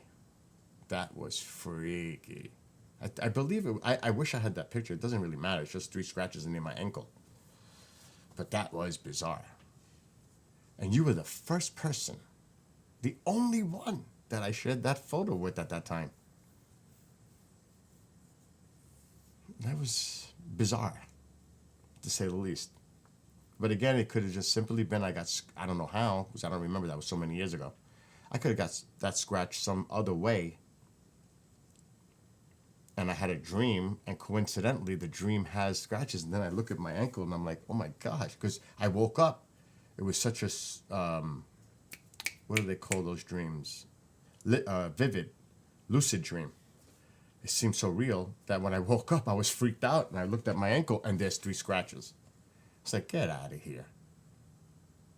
But like I said, it could have happened from something else. But it was kind of freaky to wake up and look at 3 scratches on my ankle. Like, what the heck is that?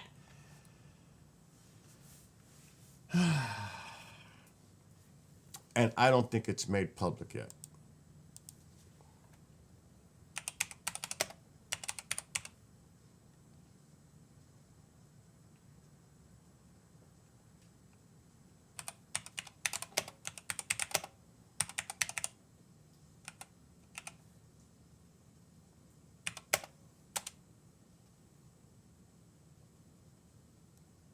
How old is this?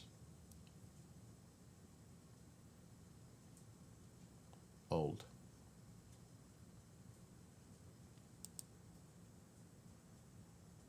Deleted by user.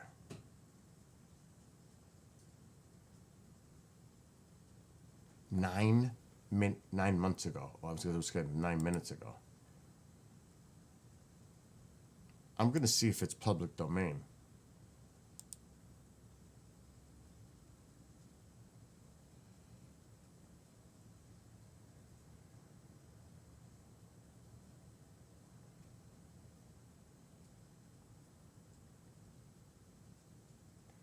Okay, no. No.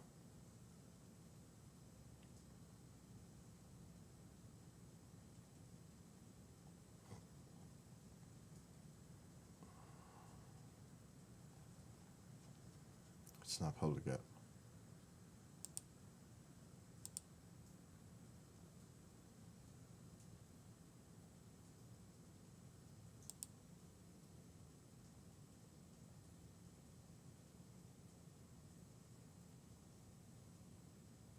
Let me see if the other one is public.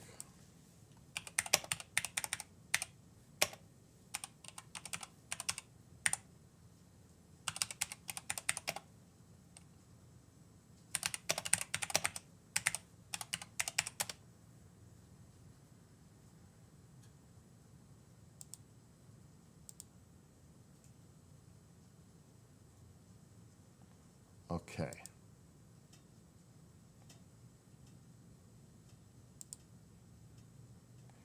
Okay. Somebody put this out there.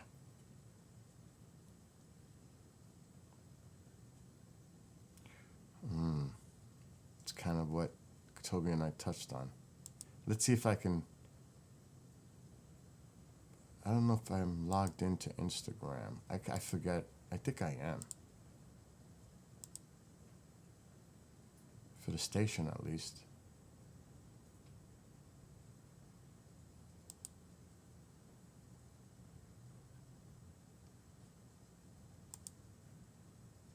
Okay, let's see if this plays.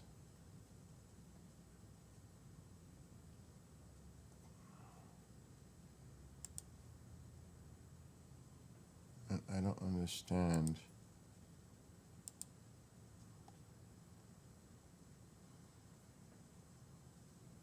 I can't play the video. Here we go. How does it happen? When it starts happening, how will we know? Well, it'll be all all over. Okay, this is yesterday. This was posted yesterday. An interview with Dr. Greer.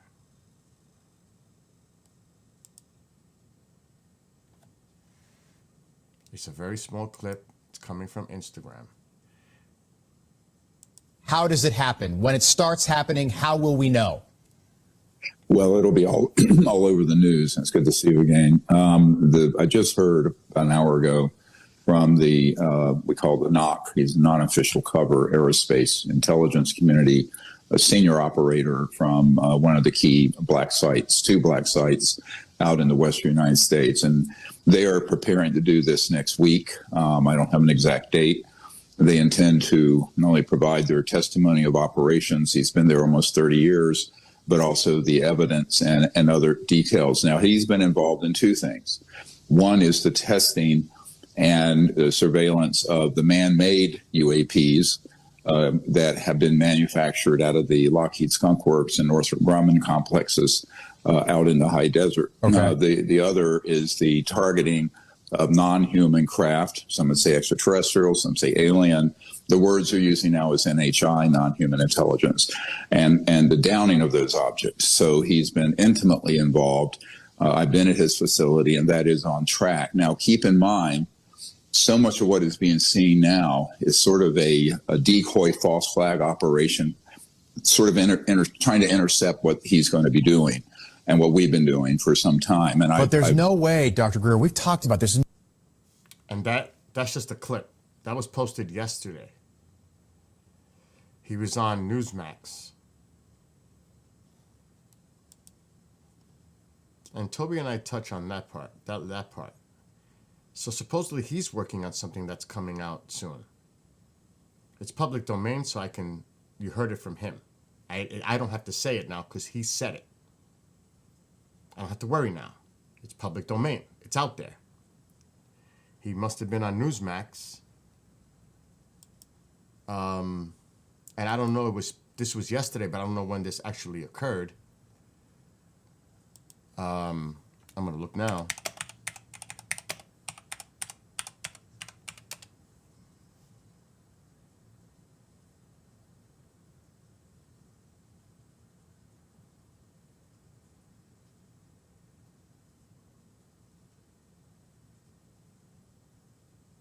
Now this one, I don't know.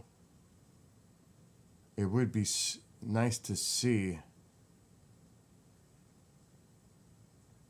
because Greer's been on a few shows, but more podcasts.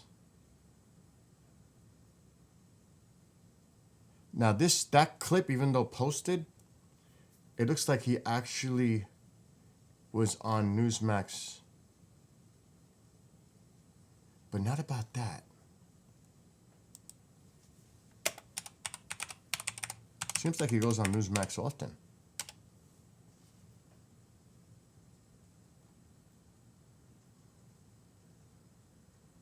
Okay, he doubled down.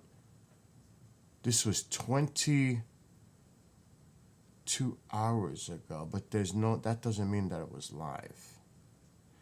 And it says, full disclosure, January 13th to the 19th. Well, today's the 13th.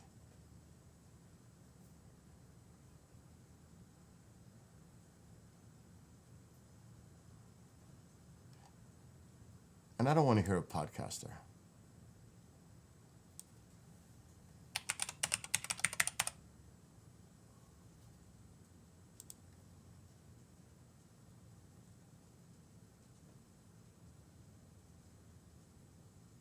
That's the same clip.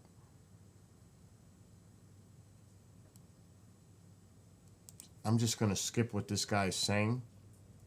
I want to see what Greer says.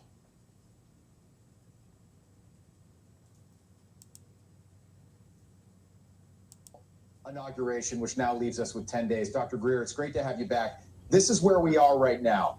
A flight crew on a commercial airplane recorded this large orb in the skies while they were at 17,000 feet.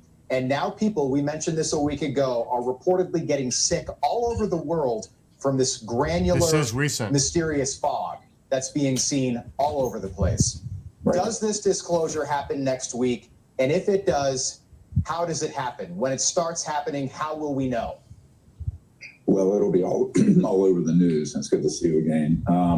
I just heard an hour ago from the we call Same it thing NOC. He's that we just non-official heard, cover but I want to see if aerospace it's longer. Intelligence community, a senior operator from one of the key black sites, 2 black sites out in the western United States, and they are preparing to do this next week. I don't have an exact date.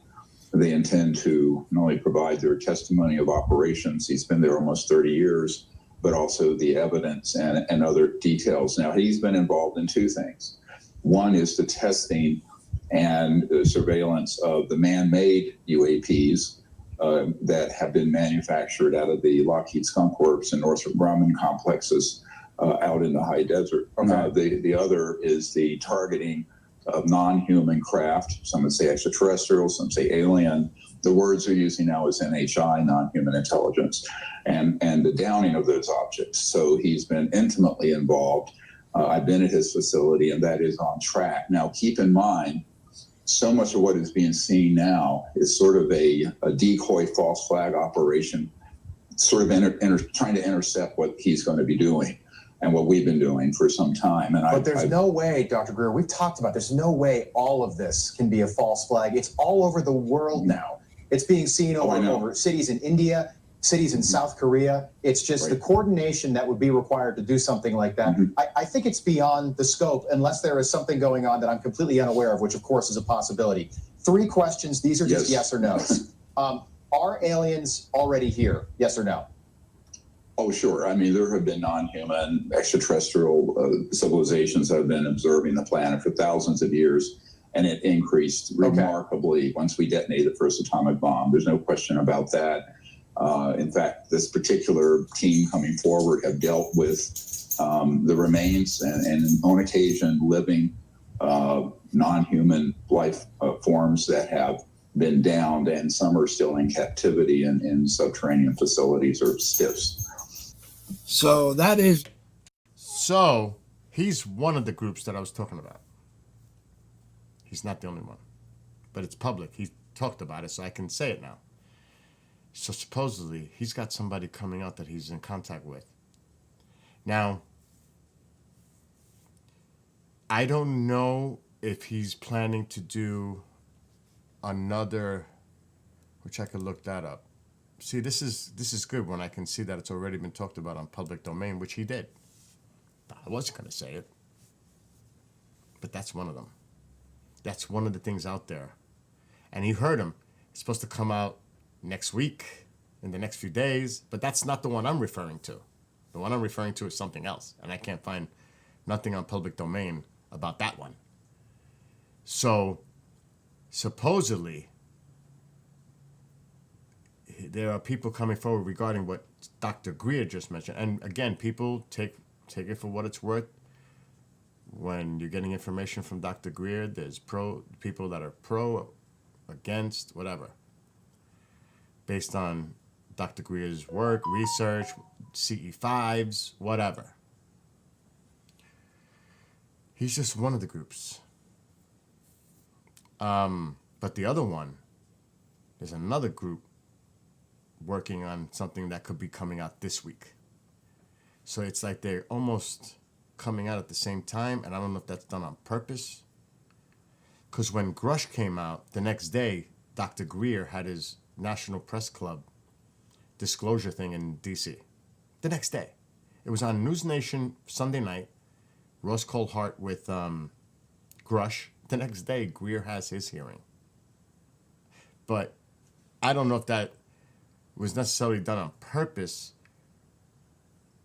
because he has to book that event. So was it on purpose how they released it on News Nation before Greer? I don't know. It was just kind of a weird coincidence that they happened back to back. But I want to see if he's got anything announced, because I'm sure he does.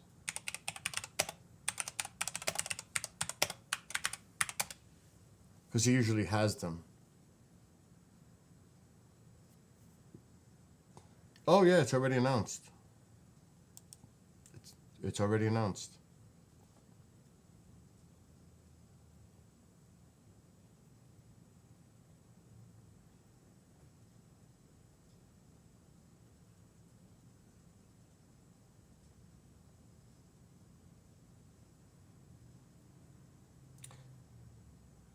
So when, if I click that,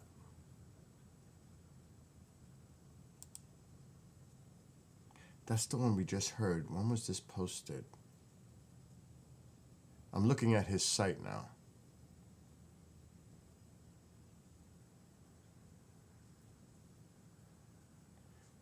It doesn't say when this actually aired on Newsmax.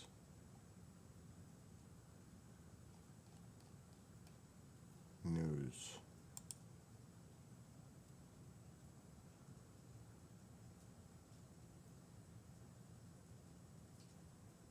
Say over here it says when I clicked on the link, it's happening in April.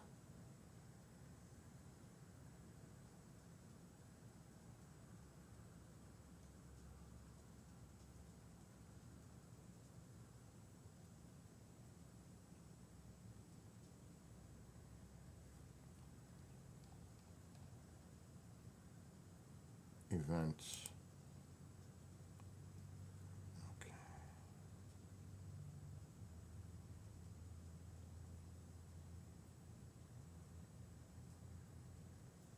This is bizarre. Old events.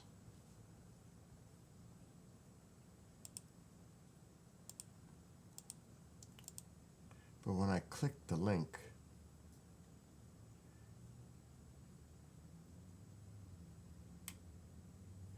it says, I don't know if it's accurate though.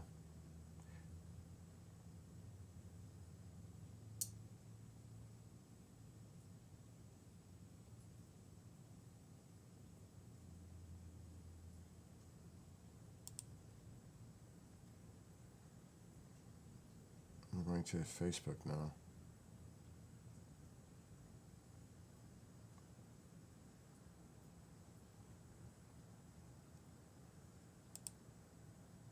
There's no information that I can trust.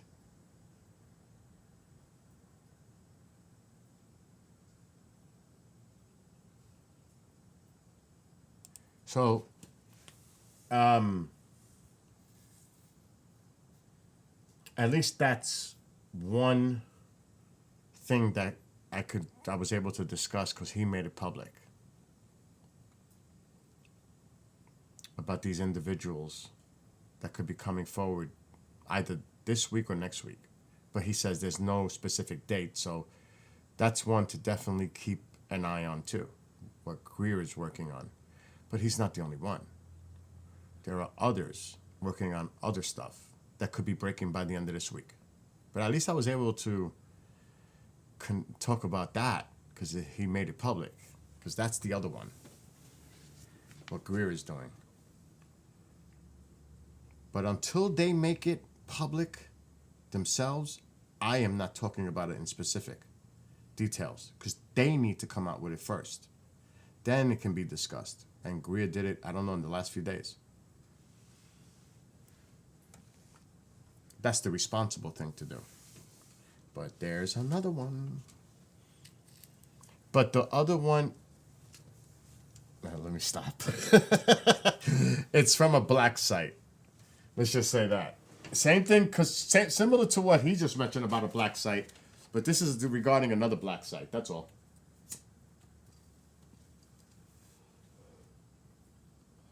And there's a case that, and that's why I need to speak to a specific individual who wrote a book about it, if he knows any knowledge of anything going on. I would keep an eye on this case, which I hope he messages me back. This is the biggest hint I can give you.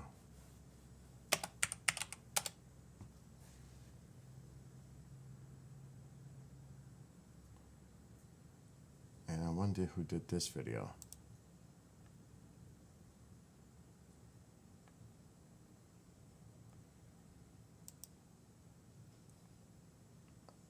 I'm not going to take content from other people. I'm just going to read the case book. Pay attention to this one coming out in the near future. More relevant information regarding this case. Coyame, in Mexico. On the 25th of August, 1974, U.S. air defense radar detected an unknown object approaching U.S. airspace from the Gulf of Mexico. Originally, the object was tracked at 2,200 knots. My dog just opened the door. Really? Is it that pain that you always have? I'll be right back. Mom's having chest pains.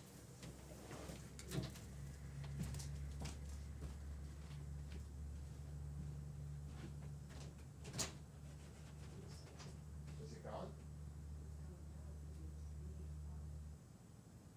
You have a heart doctor appointment. Is it hurting? Let me see. Does it hurt? That it does hurt though? But where was the pain? Oh, right there? You might have blockage. You better take an ibuprofen. Yeah, that's what I was saying. Come on.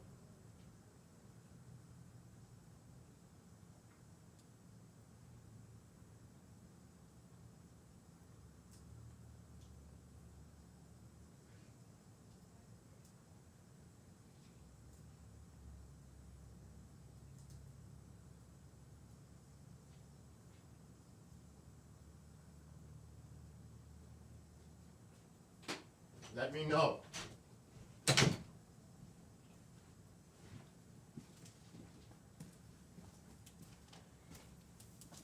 She has costochondritis, which is arthritis in the breastplate.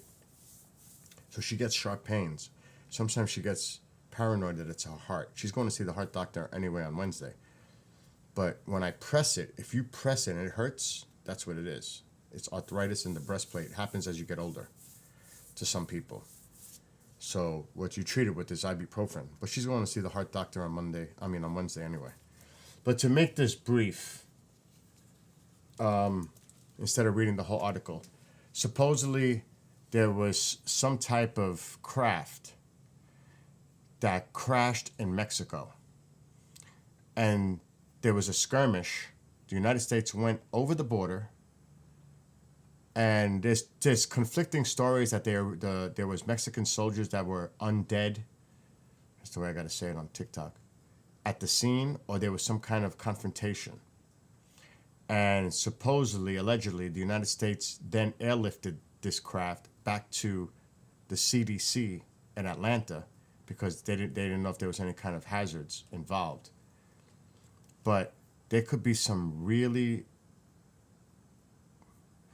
an incredible update to this story this year. That's another one. Could be. Don't know. But this one, there might be some news on this case. And I can't get into specifics. I hate that. Alice is so right, though. It entered Mexican airspace about 40 miles south of Brownsville, Texas. A radar tracked it approximately 500 miles to a point near the town of Coyame in the state of Chihuahua, not far from the U.S. border. There, the object suddenly disappeared from the radar. During the flight over Mexican airspace, the object leveled off at 45,000 feet, then descended to 20,000 feet. The descent was in level steps, not a smooth curve or straight line, and each level was maintained for approximately 5 minutes. This is all allegedly from what I'm reading. The object was tracked by 2 different military radar installations. It would have been within range of Brownsville civilian radar, but it is assumed that no civilian radar detected the object due to the lack of any such reports. The point of disappearance from the radar screens was over a barren and sparsely populated area of northern Mexico. At first, it was assumed that the object had descended below the radar's horizon, and a watch was kept for any reemergence of the object. None occurred. Blah, blah, blah, blah. They assumed it could have been a meteor.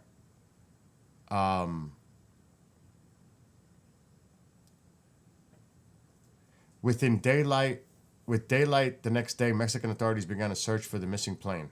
They thought it was a plane.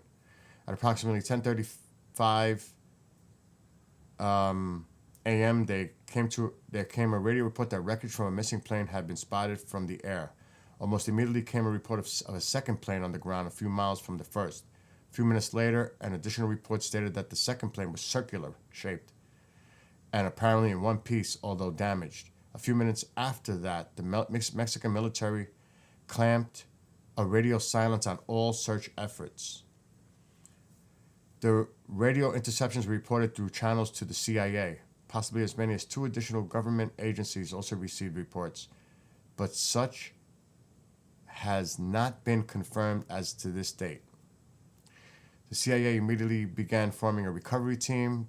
The speed which the team and its equipment was assembled suggests that this was either a well-rehearsed exercise or one that had been performed prior to this event.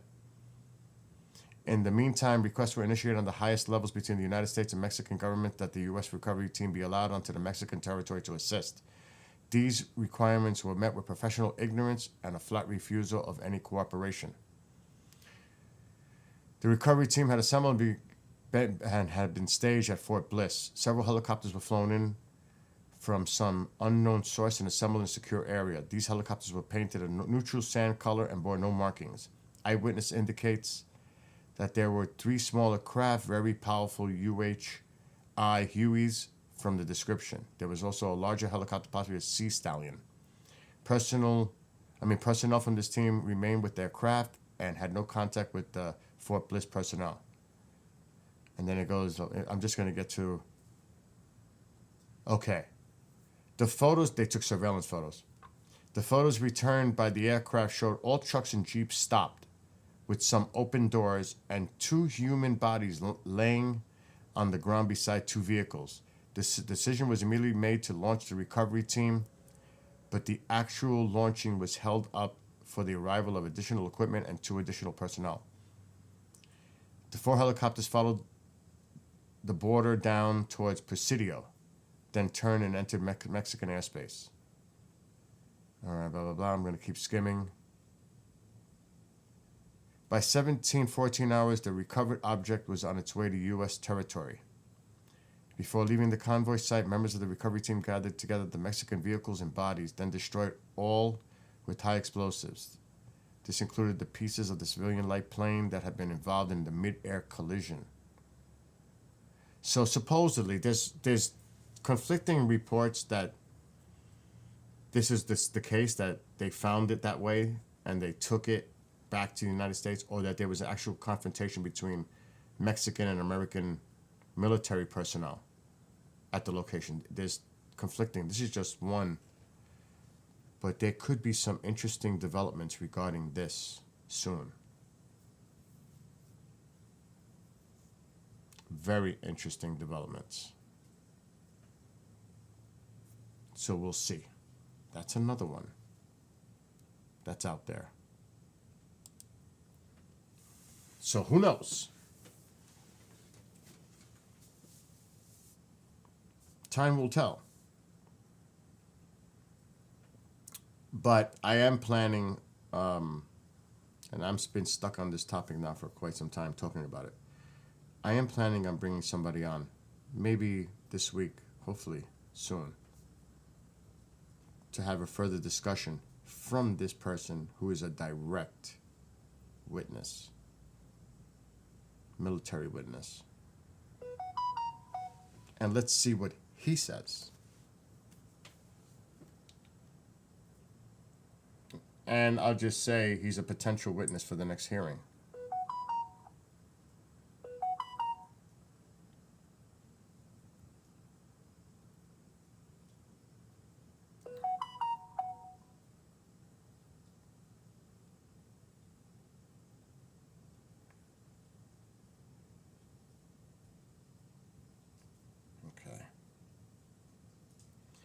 I'm I'm going to actually make a phone call, but I may have to go mute.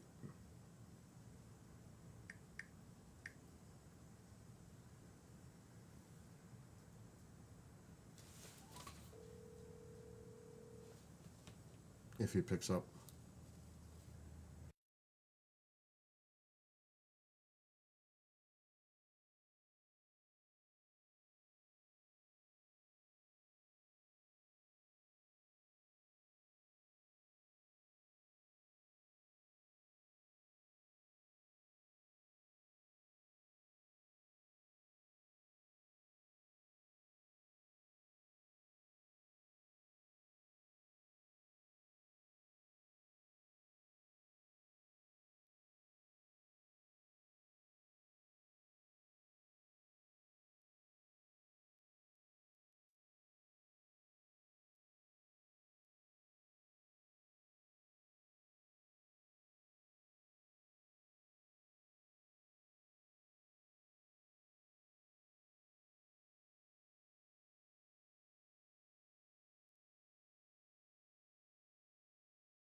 I know, and I think that you're on that short list. I do. After, especially after you met with Nancy Mace, I think you're on that short list, Bob. Well, I hope so. Hope so. Uh, we've got some people in Washington working on this for me, and I'm hopeful. Well, I will. What about? Because I know you're in California. What about possibly Wednesday evening? I'd call you via Skype to your phone. What is a good time that you guys are like? You're available for like 20 minutes. That's all for on Wednesday night. Yeah. What time do you think? We do have a couple of doctor's appointments, but that's in the day. So the evening would be okay. We don't want to talk to you at midnight. No. I'm like, because I'm in the East Coast, so like 9 o'clock my time is 6 o'clock your time. Yeah, that'd be all right. All right. So, because I want my listeners, viewers, to hear from you directly, and like I said, we'll make it short, to the point, and just state what your experience was quickly, briefly, and that you're willing to testify, and the documents that the government probably has, whether the Congress can get access to them or not, and the reasons why, and just put it out there because, like we've discussed this, you are willing to participate in an upcoming hearing directly. Absolutely. Okay. Well, We'll do it. love to both of you. Have a great one. And you got my number. Call me if you need me for anything. Okay, Bill. Thank you. Love to both of you. I'll talk to you on Wednesday evening. And good luck with the doctor's appointments. What's that? Good luck with the doctor appointments. Yeah, it's just the initial. We have a new primary care. We got it. Yeah, I know the feeling. Unfortunately, I know the feeling too. Anyway, love to both of you, and I'll talk to both of you on Wednesday. All right, have a great morning. You too, Bill. Bye. Uh, So Robert Salas is going to come on here Wednesday night at 9 p.m. my time. That's who that was. We're going to have Robert Salas here just for 20 minutes. That's all I need. So he can tell you directly. And he's already stated that. He's already stated on other shows that I've produced, and he's on other shows as well, that he is willing to testify at a hearing. And it's all about his personal, he was at the command center at the Maelstrom base in the late 60s when allegedly, supposedly, and he's convinced it did happen, that a UFO disrupted the 10 Minutemen missiles at that base, and it was hovering above the base. But this was not the first incident. Something happened, I think it was like 10 days prior, with a different officer in the command center. And he's going to tell you the issues, because he met with Nancy Mace after the hearing. He's also met with Arrow. So instead of me talking about stuff that goes on behind the scenes, we're going to bring him on and he's going to tell you his personal experience. Because we've had many discussions, he and I. He's a great person. His wife is super lovely. And we're going to hear his take on everything that's going on. Because he's definitely willing, and he's been willing for quite some time to testify at a hearing regarding what happened with him at the base. Now, I hope that if he appears, that other witnesses that were above ground are also there to collaborate what he said, because there was a discussion, because he's locked in. He's locked in on the ground. This is just a communication of what's going on the surface with other military officers and what they're telling him. And at one point in the call, they were scared. He says that on the record. and he has stated that on the record. They sounded scared when they were telling me what was going on above. And they had issues with 10 Minutemen missiles. The problem is, can Congress declassify the documents or whatever is in relation to his case? That's the problem. And I'm going to ask him one specific question, which I'm going to save, and let's hear his answer.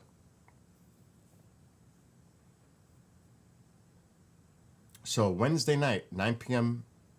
my time, 6 p.m. for him, I'm going to bring him on for a few minutes. Just to cut right to the chase.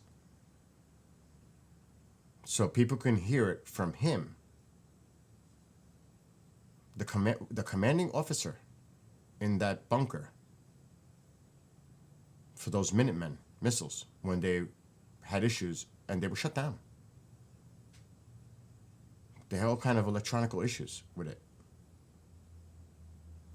So, what about that?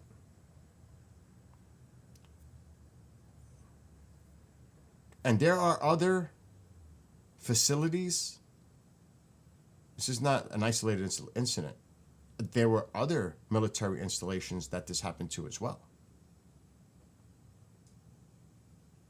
And this was going on for some time. So, there's a book. I don't know where my book is. Oh, it's right here. This one. This is a must-have book if you're interested in the topic of what I'm talking about, because it mentions Maelstrom. This is a really good book. This one right here. And it goes into all those cases.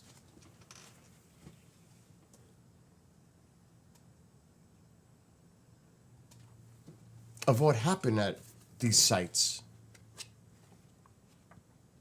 And it goes into detail, transcripts, communications from the witnesses. Where are these witnesses now? Are they still here with us? A lot of them won't come forward because they don't need this in their lives. Remember, this happened years ago, a lot of it, and they're up there in age. They're just trying to live out their lives in peace. The last thing they want. Now, Robert Salas is willing to do it. But how many more are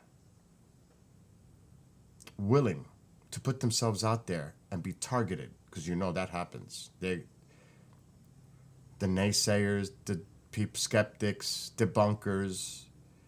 More of the cons, not the pros. But this book is really good because it gets into some of these cases in depth, including the Maelstrom case. But there were so many others. I recommend this if you're interested in it. This one right here, and the authors Lawrence Fawcett, and Barry J. Greenwood. What's going on? I'm live streaming, talking about UFO stuff. What's up? Oh, I'm supposed to call you. I know. Ken.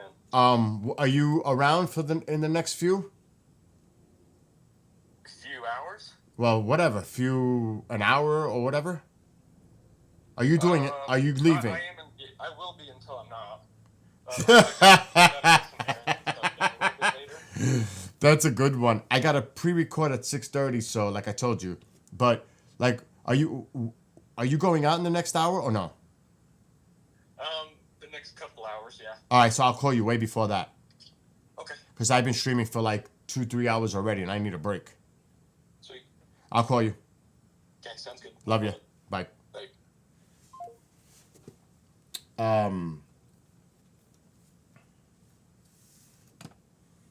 So yeah, Lawrence Fawcett and Barry J. Greenwood. This book is old, but they did a lot of research on those cases at the time.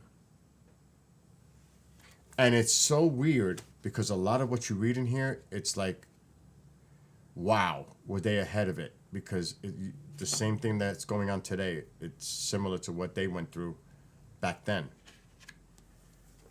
Dealing with. And in here, I don't know if it's in this book or in another book, there was a court ruling on this. A federal court which sets precedents in court when they brought these cases to try to get information from the government. So you have to take everything into context. Because there was a group that tried, it was the Citizens Against UFO Secrecy. They were the ones that tried to get this out to the public in the 70s.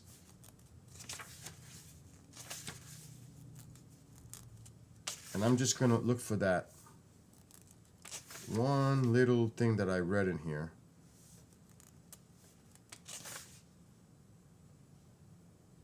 Okay, right here. Just this little piece is important. In the lawsuit of Citizens Against UFO Secrecy versus National Security Agency, good luck, NSA, a U.S. District Court reviewed a top-secret 21-page affidavit concerning the National Security Agency's UFO documents. The affidavit was partially declassified and released to us on May 18, 1982. Although virtually all reports of UFOs have been censored out of the affidavit, with the singular exception of a brief reference to a 1973 report, a few interesting comments are left to ponder. For example, UFOs are placed into a class of information that the NSA refers to as surprise material. And another reference is made to a document which describes the NSA's ability to deal with unusual phenomena. These terms hardly describe a trivial, unimportant subject. A total of 239 UFO documents were discovered by the NSA in their files, with 79 originating from other government agencies. These agencies, unnamed, also refused to allow their documents to be released. The NSA documents primarily took the form of either communications intelligence reports or signal intelligence reports. The period covered by the document spans 21 years, from 58 to 79. After reviewing the arguments, the court declared in its memorandum and order that the release of the documents, and now this is a quote from the judge, could seriously jeopardize the work of the agency and the security of the United States, end quote. That's it. So the court is already telling you, you don't need to know this information. It's national security. And that's precedence in a courtroom, in a case. A district court made that determination. So it's already been in the court. So good luck fighting it in a lawsuit. I mean, you can, but they're going to use that as a precedent because it's already been brought up in a case. In balancing the public interest in the issue of UFOs against the agency's need for secrecy, the court further determined that, quote, here's the big one, quote, the judge, public interest in disclosure is far outweighed by the sensitive nature of the materials, and that the obvious effect on national security their release may well entail. That's it. So the public's need for disclosure is farly outweighed by the national security of the United States, the sensitive material, classified documents. That's from a judge. That's a case that was already brought up by this group back then to try to get to disclosure and get documents released, classified documents declassified. They failed. The judge said, no, the public does not need to know this because what's more important is the national security of the United States. So you don't need to see this. Same stuff is going on now. Trying to declassify material, and it's not happening because it's national security. You don't need to know. It's as simple as it gets. So why that's important is because a judge already has ruled. And when you're a lawyer, they bring up precedent cases that has happened in the past that has already made a decision on something similar. That's what a good lawyer will do. Well, in 1982, a district court judge already determined that the public's need for disclosure is farly outweighed by the national security of the United States. Boom. Boom. Done.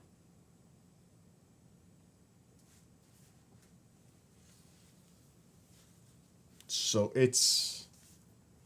and this book gets into, like I said, dialogue with witnesses. It gets into such detail about some of these sites, nuclear sites. And that's what Lou said in the hearing, that a lot of the sites were monitored, surveyed, and it goes back decades. It goes back decades. It's not new.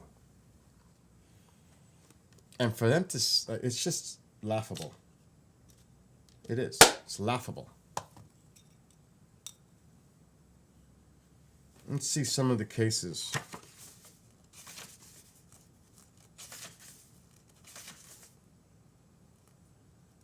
Oh my gosh. This book, I have to read it, the whole book. I only read a portion of it. That's why I knew how to reference that part. Here's just one quick thing. I made discreet inquiries through the Canadian Embassy staff in Washington who were able to obtain for me the following information. This comes from the Canadian Embassy at the time. A, the matter is the most highly classified subject the United States government, rated higher even than the H-bomb. B, flying saucers exist. C, their modus operandi is unknown, but concentrated effort is being made by a small group headed by Dr. Vannevar Bush. D, the entire matter is considered by the United States authorities to be of tremendous significance. That came from the Canadian Embassy.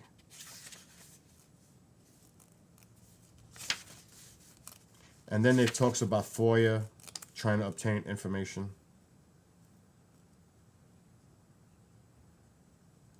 There's so much stuff in here. It's even hard to just paraphrase it. And you have to just read it for what it is. And it's hard to skim through here.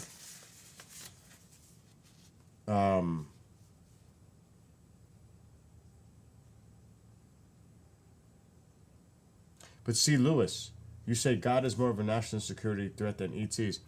There are a lot of people out there that are labeling this alleged phenomenon as demons. So when you throw the religious equation in there, there's that narrative out there.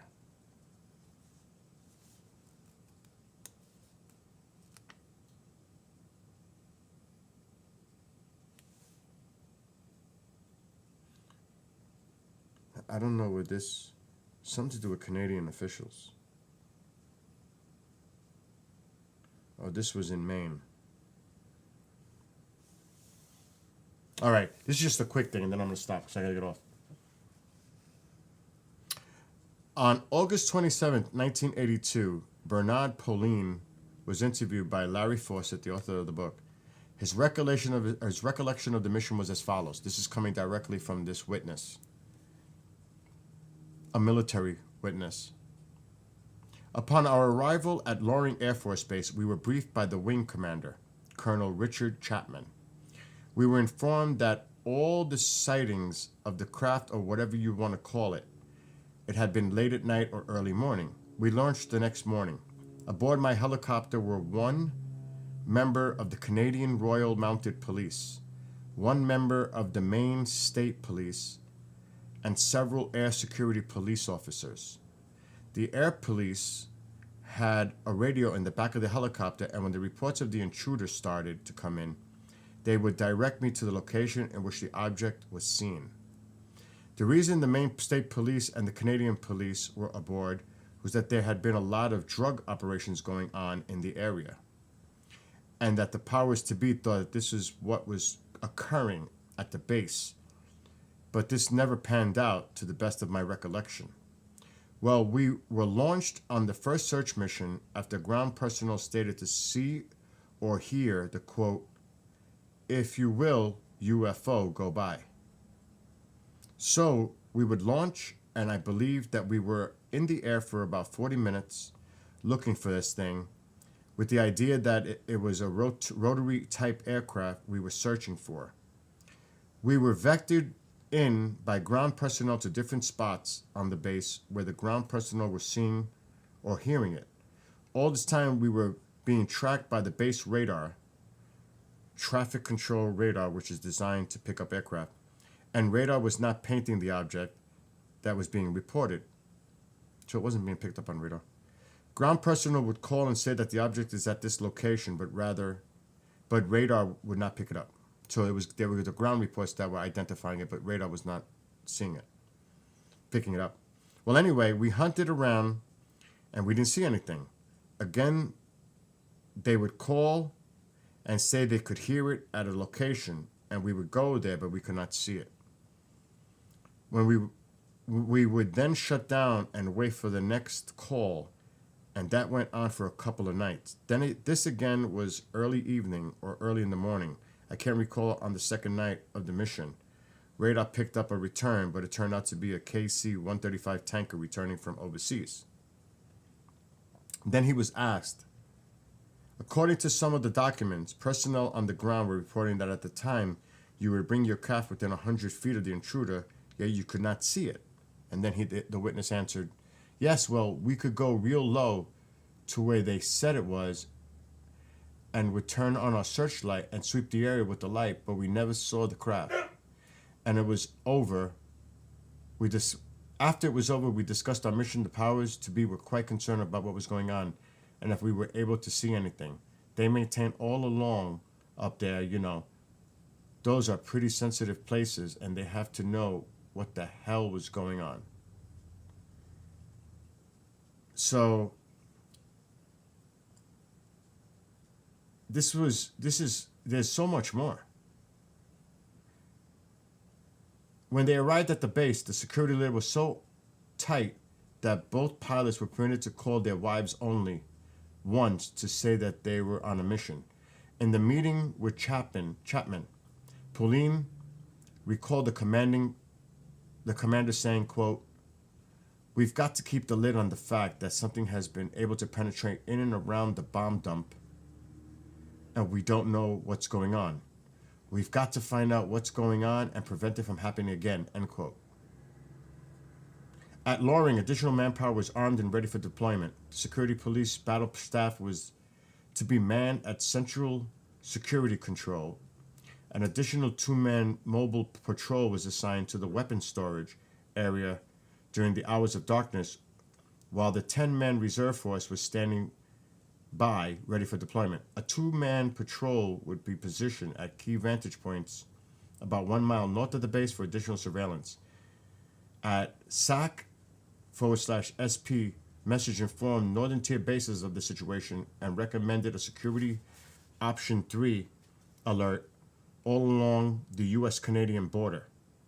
The message went to Pease Air Force Base in New Hampshire, Plattsburgh Air Force Base in New York, Worth-Smith Air Force Base in Michigan, 2 bases actually in Michigan, 3 bases in Michigan, Grand Forks Air Force Base in North Dakota, Minot Air Force Base in North Dakota, Maelstrom Air Force Base in Montana, Fairchild Air Force Base in Washington, and Barksdale Air Force Base in Louisiana. The subject identifying line of the message was, quote, "Defense against helicopter assault," end quote. And it read, this is direct. "The past 2 evenings at one of our northern tier bases, an unidentified helicopter," that's what they're saying, "an unidentified helicopter had been observing, hovering over and in the near vicinity of the nuclear weapons, the weapons storage area, not nuclear, the weapons storage area. Attempts to identify the aircraft have so far met with negative results." So if it's a helicopter, how could you not know it was there? How could you not see it? That makes no sense. They worded it as a helicopter. "In the interest of nuclear weapon security, the action addresses will assume security option 3 during hours of darkness until further notice. Actions also should be taken to reestablish liaison with local law enforcement agencies that could assist your base in the event of a similar incident. Bases should thoroughly review and ensure all personnel are familiar with actions to take in association with the helicopter denial portion of your 207 something plan." So it actually comes up with the transcripts, the discussions, the messages sent. This goes on throughout the whole book. Based on declassified material they can get their hands on. Can you only imagine? Can you only imagine?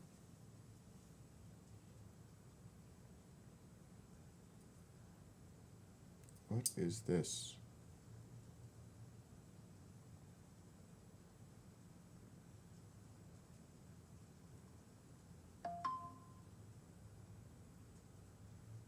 Oh, she wants to, I gotta do it on the computer.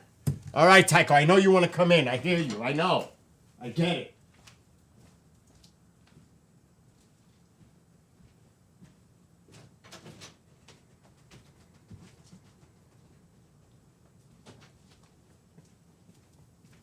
So basically, the whole point here,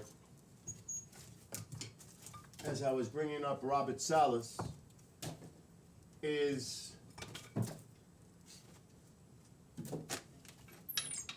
the declassification process to get information, and it's not going to happen because, as I said, a court already determined that I don't need to know anything regarding disclosure because the national security of the United States is much, much more important. And a U.S. District Court made that decision 40-something years ago?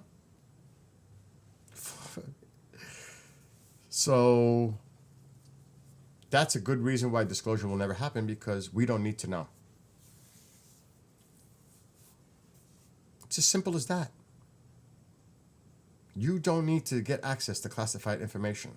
We're not declassifying it. You're not seeing it. Because national security is much more important than the public knowing disclosure exists or that this is happening. Directly from a judge. So that's why even Congress, men and women trying to get information, good luck. Because of the declassification process. How many times did Nancy May say overclassification or the other people ceded? Because this is a bipartisan issue. This is not a partisan issue. Both Republicans and Democrats are frustrated on the lack of transparency coming from agencies trying to get access to information. This is not a partisan issue. This is a bipartisan issue. Both sides, in one of those rare instances, agree.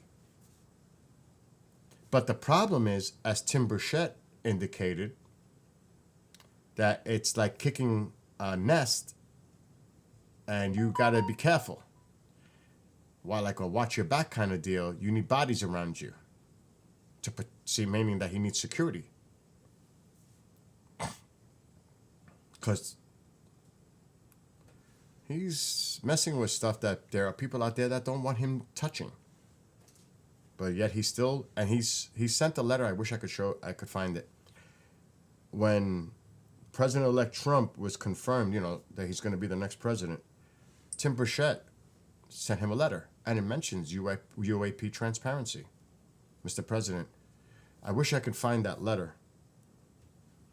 But he did write him. It's public domain. It's out there. But there are people. And look who Rubio was a big part of it. Trying to get, he was one of the people that co-signed a bill. Well, Rubio is the next Secretary of State. And as Secretary of State, national security is important. So the drone thing is going to come up. I believe that President-elect Trump already has indicated that he's going to get down to this right away. Right? What's going on about the drones? But Rubio is one of those people that support UAP transparency, and he has the ear of the president. And there is a lot of people in Congress that are part of this group, like Luna, Mace, Burchett. They have the president's attention. They can communicate with him. They have a good relationship with the president. So it's going to be really interesting because there's other people. There's a lot of pushback from other Republicans in the House that have a more senior role in the House that are pushing back against Tim Burchett. So if it comes from the president, will they back down? Yes, most likely, because they're going to follow in line. So it's really important to see how this develops. Don? I'm live. Let me mute. Hold on. Are you all set for tonight? All right, hold on. I can't, my stupid phone doesn't want to unmute, but I'll just put you to my ear. Nobody can hear you. Go ahead.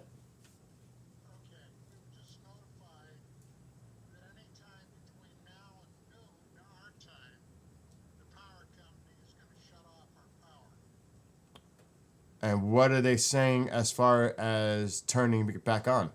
Are they not? Say that again? Oh my God. Wow. Wow. All right, so I'm going to, do you want me to reschedule that for next Monday so I don't have to remove it? I think so, because you could talk about this next week, what you were going to talk about tonight. It is. That's horrible. I'm going to let my viewers know what you just told me, but not, I'm not mentioning who I'm talking to, but I'm going to mention, you know what I was talking about though right now? Oh my God, somebody just tried to call me. You know what I was just talking about though? I'm sorry, somebody tried to call me. I hung up on them. I was talking about that book that you recommended to me, but it's now called The UFO Cover-Up with Lawrence Fawcett and Barry Greenwood, and how important this book is for the information that's in it, and how it relates to the stuff that's going on today. It's unbelievable, Don. It really is. This book.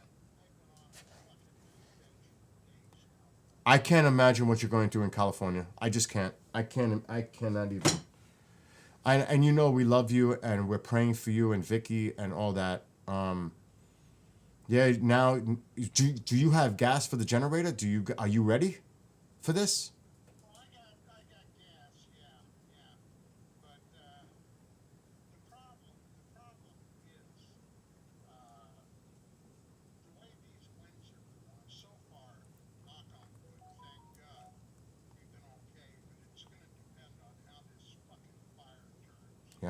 Well, hopefully that wind direction doesn't head toward you. You know?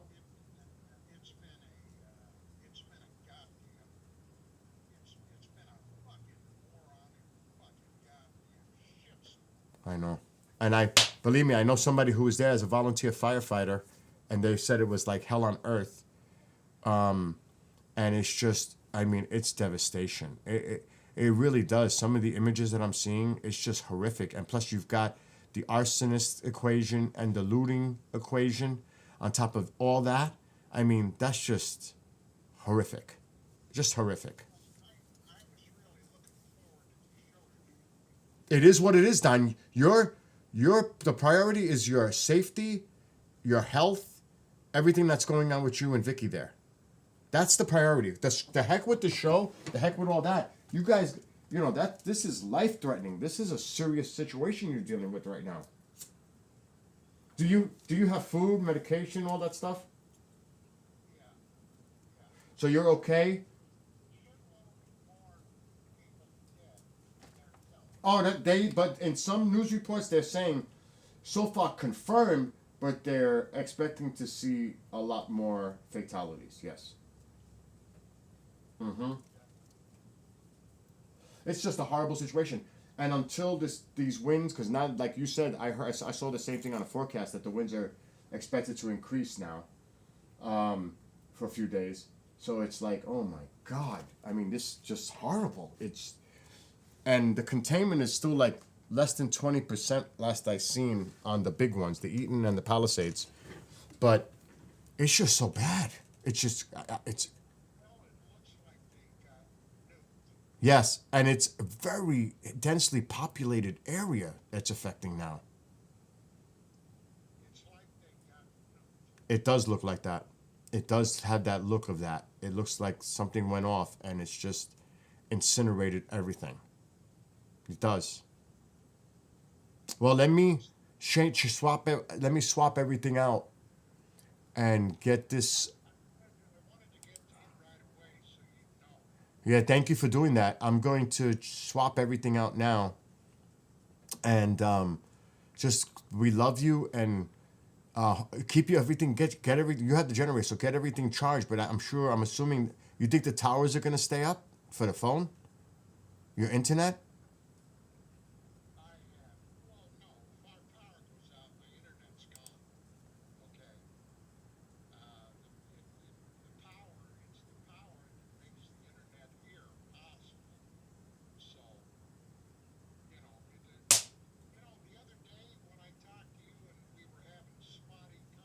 Uh-huh. Uh-huh.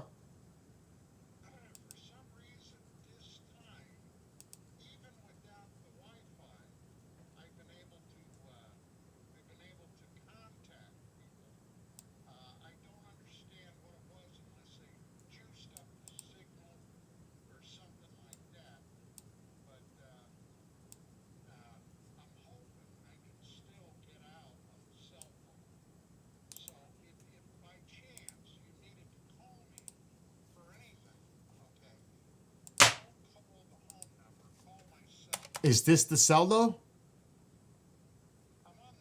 Oh yeah, I always call you via cell.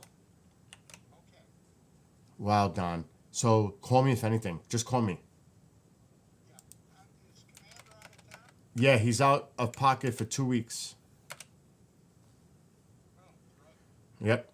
But he'll be back in time for the Hastings show.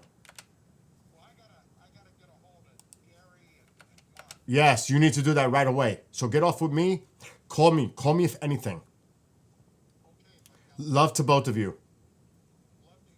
Alrighty. Bye. Wow. So he lives not far from where all these fires are going on. But he's more Cagle Canyon, I think is where he's at.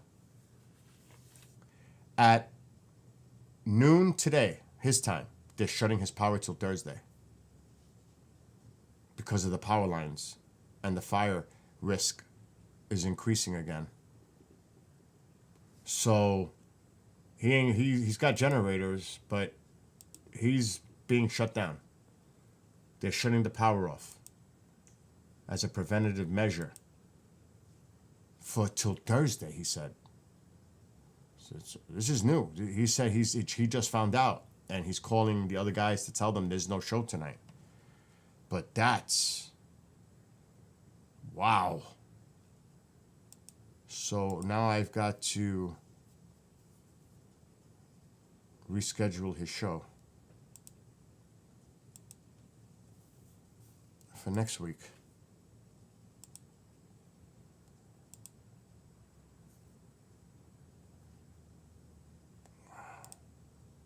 It's just so bad out there. He says, Bill, it's so bad. He said it's like hell on earth. He said it too. He said like a device went off and it's incinerated everything. I can't even imagine. Those poor people that are suffering out there in California. Horrible.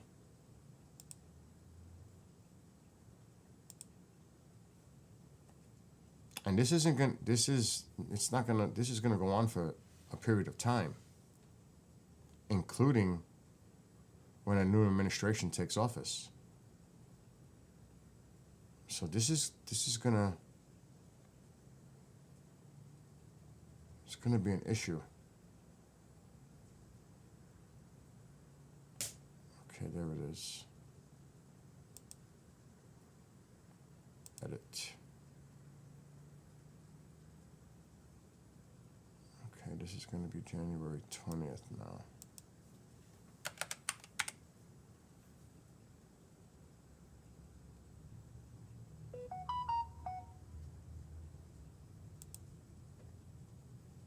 Okay, that's fixed.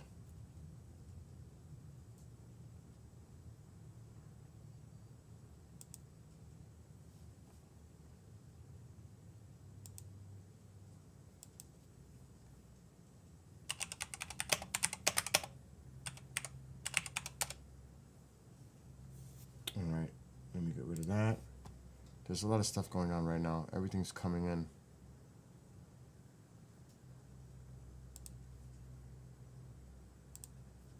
Work related. A lot of stuff is happening right now.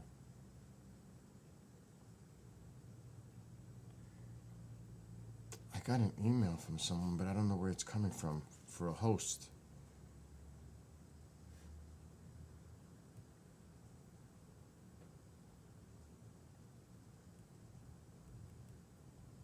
I don't see it.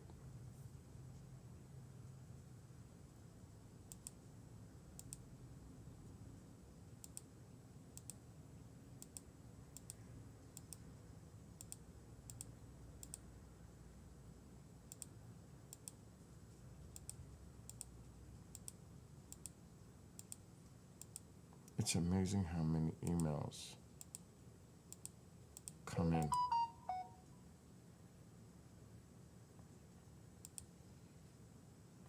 It's not in this one.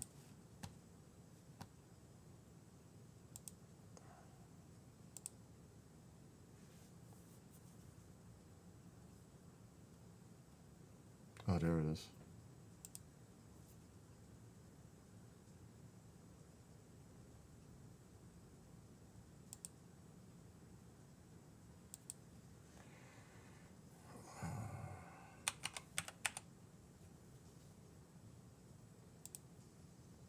Send. Now I gotta contact him. Done. Oh my God.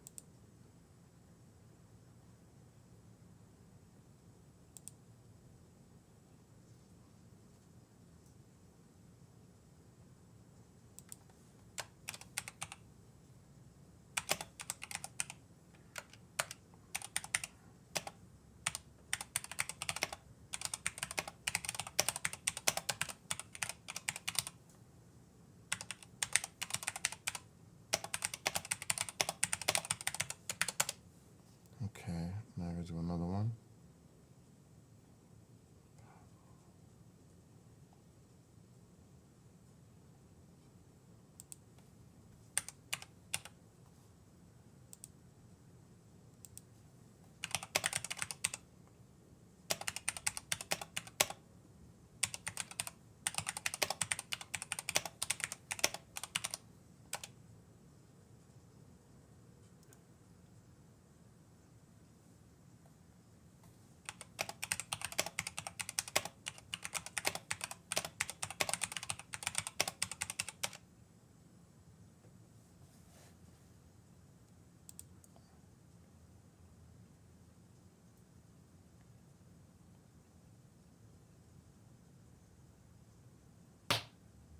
It's in Spanish. I don't even know what it says. I have no idea. But they told me to forward this to a host. It's in Spanish. I can't. I mean, I'm sure I can copy and paste it to a translator.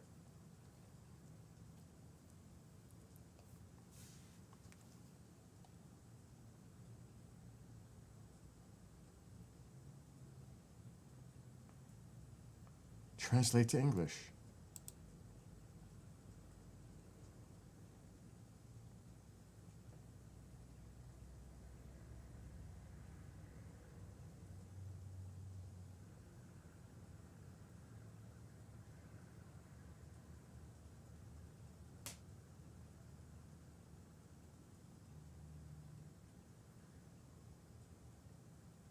Oh my God.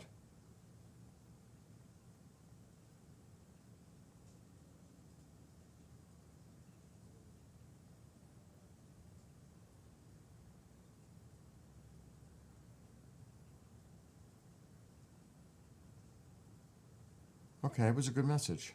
It was a positive one for him. Good for him. All right. I gotta save this.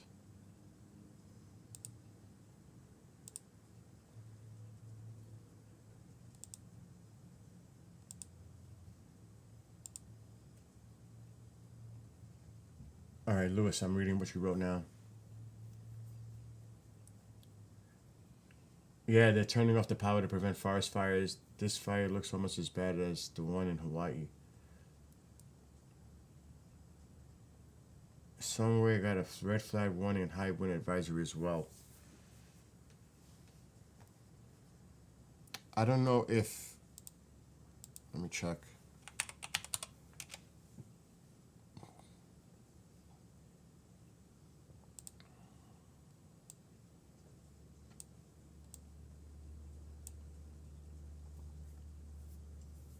I don't know if it can be picked up.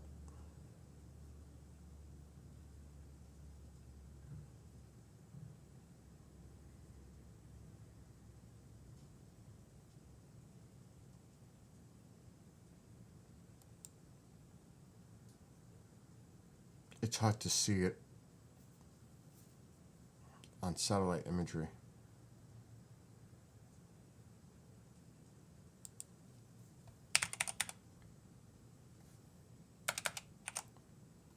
I have to get off soon. I gotta go to a meeting. So let's see the latest that California is putting out there for information.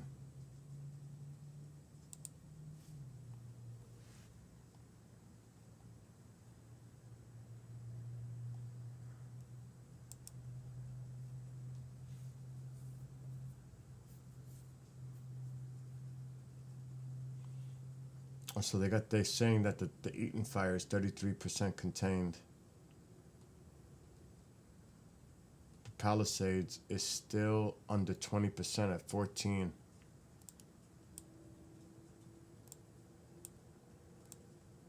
So this one they're getting a lot. It's 1/3 contained. This one is still less than 20% over here.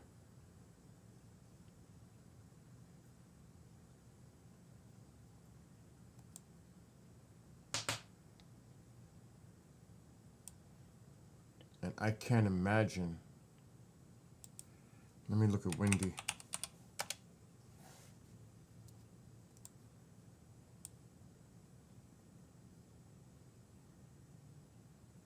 What the winds are like now, what they're predicting.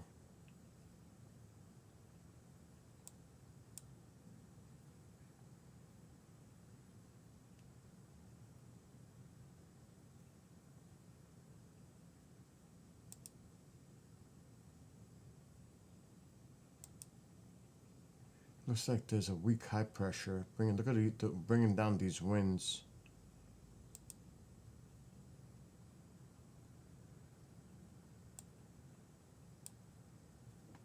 I wonder what's going on there.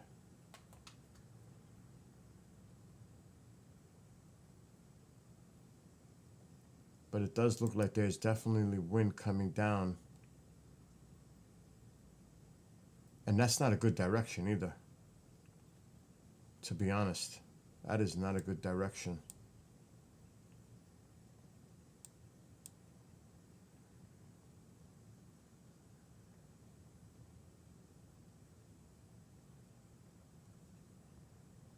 I just spoke to somebody there. They say they're okay right there. But this is where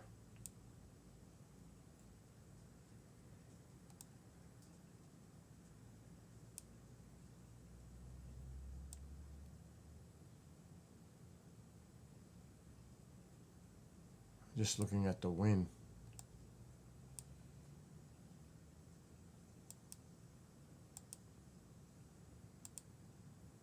See, that's not good tomorrow.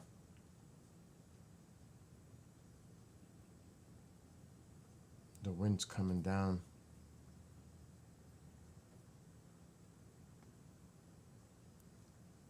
Anyway. Yeah, that is a good progress, but there's still a lot, with these winds, it's just challenging when you're trying to contain it. The last thing you need is these winds to pick up again.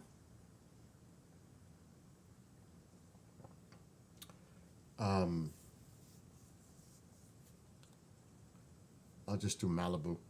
Alexa, what's the weather for Malibu, California for the next 7 days? In Malibu, California for the next 7 days. Monday, 64 degrees Fahrenheit and lots of wind.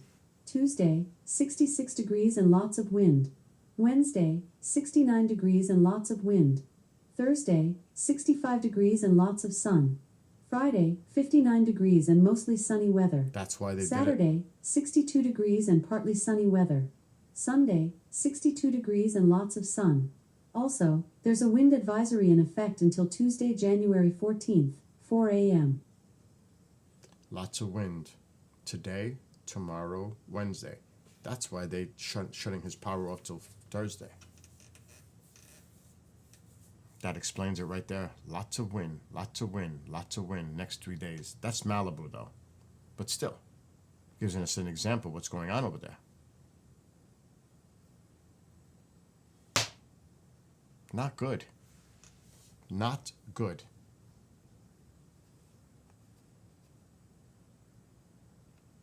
Alexa, what's the weather for Eaton, California for the next 7 days? In Grattan, California for the next 7 days. Alexa, stop. Oh my God.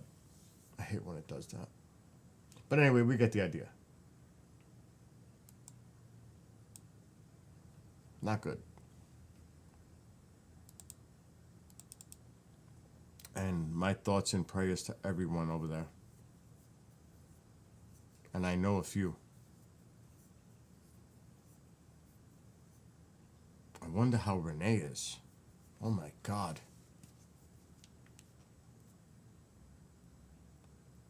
I gotta call her. She's in LA, but I don't know exactly where.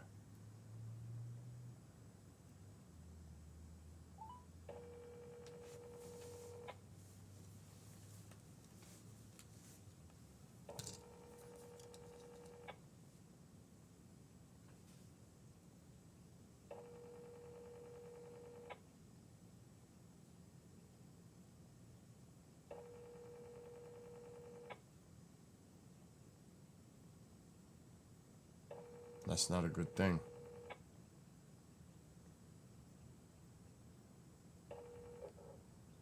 Hi, thanks.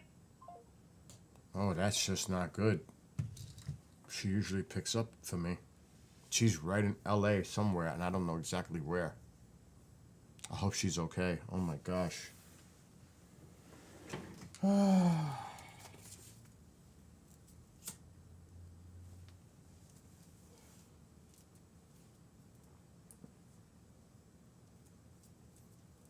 I already called a few others that I know.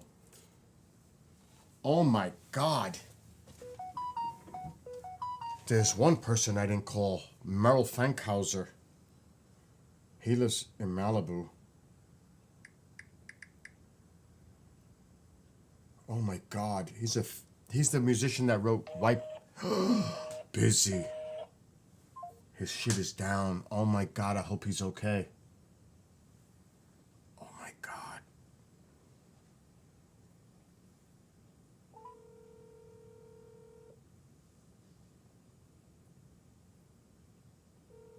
Please pick up, Merle. Please pick up. Hello? It's Bill. How are you over there? I wanted to check in on with you, Merle. Bill? Yes. Which Bill? I know Oh, so many. KGRA. The guy that. Oh, How are you? How are you doing over there in California? well, I'm up north of all the fires, but so many musicians and people have called me, and people I played with, recording and everything, lost. They had nice houses there in Malibu and places, and then they were trying to figure out, they couldn't even get on the freeways because freeways were so plugged up to get out of there. Yep. And they were saying we couldn't go north towards you, we couldn't go south towards San Diego, we're going to try going east. And that's what one person told me. Wow. But Well, it's really sad. I never thought I would see LA completely devastated, and even the Sunset Strip and places we all played there. yeah. Gone. Oh my God. It just hit me. Oh my God. What about Merle? So that's why I reached out to you to make sure that you're okay. Thank God. Yeah, no, we're all so lucky it hasn't gotten up this far, and it's to the edge of Ventura County, which is a long ways away from us. But if I look south, I'm standing in my office now, and if I look south, I can see a little bit of haze down there, but I got a sunny blue sky here. And Wow. Well, everybody here that I know, say, oh, we're so lucky we're living here on the Central Yep. Coast, and we have a good climate here, and oh, man. yes. Yeah, I remember I was going through some old radio stuff the other day, and then I saw your name and something written about one of the shows that we did, and this movie I'm in with Nicky Hopkins and Mick Jagger and Keith Richards, the Session Man. It's a tribute movie they made to Nicky. When is that coming out? Is it released already? What's that about? What's going on with that? It's been released all over Europe and Japan, and I got 1,500 emails about 18 of them were from Japan saying, oh, it was great to see you on the big screen. And they were seeing it in theaters, and then it premiered a month or so ago, couple months ago, in some place in New York and one in LA, and they were gonna start sending it to theaters over here, but it's coming from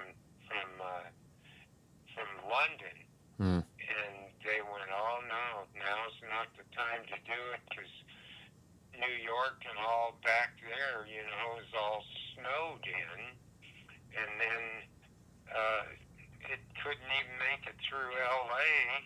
Yep. And so they've put it off being in theaters in the United States till they know the weather is cleared and the fires. They're still fighting those fires, and it's over 40,000 acres now. I know. I just heard from a friend that lives nearby that they shut his power off till Thursday because of the high winds. Yeah. It's just horrible. Unbelievable, Bill. I never in my wildest dreams thought I would see anything like this. Well, thank God you're okay. Love you so much, and God willing, I need to get out to the West to visit you and go over. We need to meet you, yeah. I want to.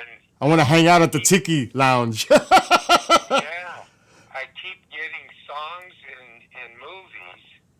In 21 and 22, counting TV shows, I had 25 songs in movies and on TV. Wow. And they were paying me good, $5,000 in front for a movie and $2,000 for a TV show. Right. But what I didn't realize after it was in theaters, it would go to Netflix. Right. I started getting these checks. That's a good thing, Merle. That's a good thing. I know. I go to the post office, and there's a check for $1,400. Usually my radio play is anywhere from $200 to $300. Yeah, that's a blessing. That's a good thing. And Netflix pays $9.80 for anybody that has a song in a movie that's there. Wow. Wow. Yeah. Well, So that's, since I'm not playing, that's keeping me financially stable. Yep. And, Yep. the radio show is still going all over the world. Good for you. And the TV show was on in one of the biggest stations in L.A., KTLA, Channel 5, and it was in a big station in Santa Monica, and both of those burned. Wow. Yeah. Wow. It's weird, it's like a Twilight Zone or something, Oh my God. Well, I love you, and I really, really need to get out there. Now, if I come to visit you, do I have a place to stay there? You have room? Oh yeah, I convert my office into places. Musicians have stayed in here, and I, have a bed that I can put in there. And if I gotta get out there, and I've never been to California. I'm dying to not now, obviously. No. But now's not the time. But maybe later in the year when things, hopefully. Yeah, in the fall we're going to start shooting again on my stage here. And Oh, I would love to be there for that. Yes. thing for a while, The Tiki Lounge. So, yeah. Oh my gosh, yes, that sounds like a plan. So, are you in snow back there? No, right now, or- no, it's not bad here where I'm at. Just cold. Upstate, it is a lot of snow. The lake effects by the lakes, but not here. It's not bad at all. Today, it's actually going up to 44. Not too bad. Oh, wow, I'm blessed to be in 72 degrees. Don't make me jealous. And my drummer that calls me from Maui, he has a beautiful house, 3 driveways from Oprah's mansion. Wow. View of both sides of the island, and he's played with Springsteen and a lot of people, but he said, Merle, since the fire over here, this place is dead. He said there's nowhere to play anymore. Wow. Because there's hardly any tourists, and he said they don't even have a piano in the restaurant bars, in Wow. the hotels and stuff. How far are you from the beach? About 2 miles. Oh, you're close. Oh yeah, I just drive right down the street, and where I used to surf when I was a kid in Pismo is just about 2 miles away. Do they allow people? Do they allow people to do like the campfires in California and all that stuff at night? Well, it depends on where you're at, and it's designated, but not a lot, Yeah, because of the fire hazard. But we don't have a big forested area around where I live. It's almost tropical looking, but back up in the hills, there's a lot of trees and grass that could start. Mhm. But there's enough pavement in between me and the mountains and back. It's very beautiful. The drummer Patrick from Maui, he's been on my show twice, and he said, "Man, this place is gorgeous." His house is worth $1.5 million, but he feels like he's just there, and there's no gigs, and he has to come over ready to sell this house he's had since Wow. 1971 and come over here and look for a house. Wow. Wow. So, Well, I would love to be there. I'll bring my gear and my camera and all equipment, and definitely would love to sit down and do an interview with you, do a little tiki segment, all that. Oh gosh, I would love to be part of that in the fall of this year. Definite. do you hear my radio show? Now, Merle, you know how and that's just I'm so crazy busy with the station. Oh my gosh. But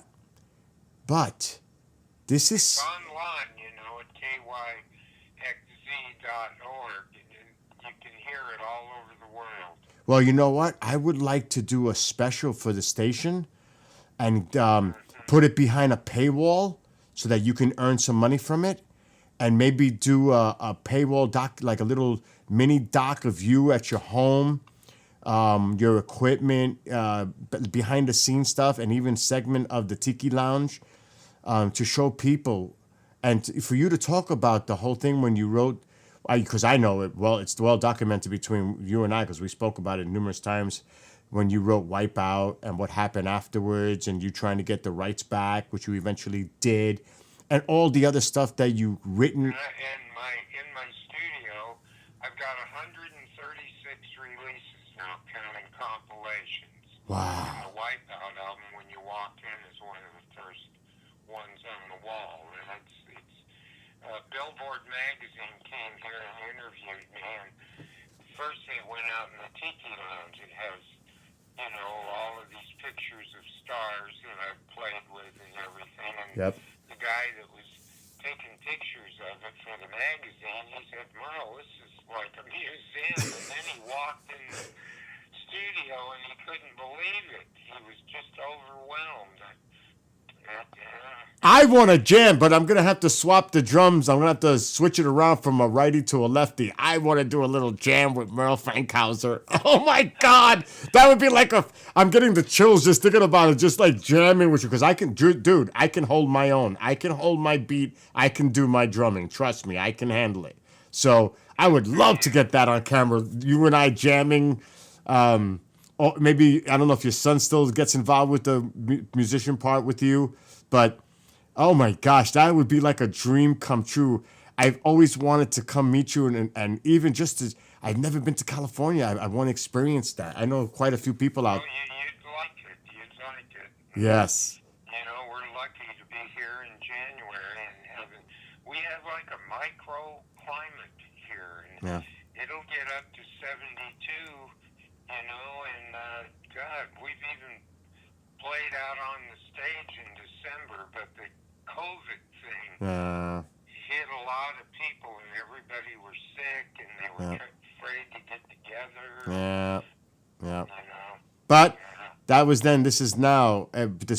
Right now, the now is not good because of the fires in California. But I'm hoping, I'm praying that by fall things get better, and I'll be in touch, because I will contact you in a month or so just to stay in touch with you. But I am definitely going to plan out a trip to California. I am definitely. I have to. I have to do this with you. We've known each other for a few years now, and I'm dying to meet you in person. All right, that sounds good. Well, God bless. You got my number. If you ever need me, you call me. All righty. All right. Love you, Merle. Have a great one. Love you too. Thanks for calling, Bill. You take care. All right. Bye-bye. Bye-bye. Wow. I got to get out to California. I got to get out to see him, because he's getting up there in age.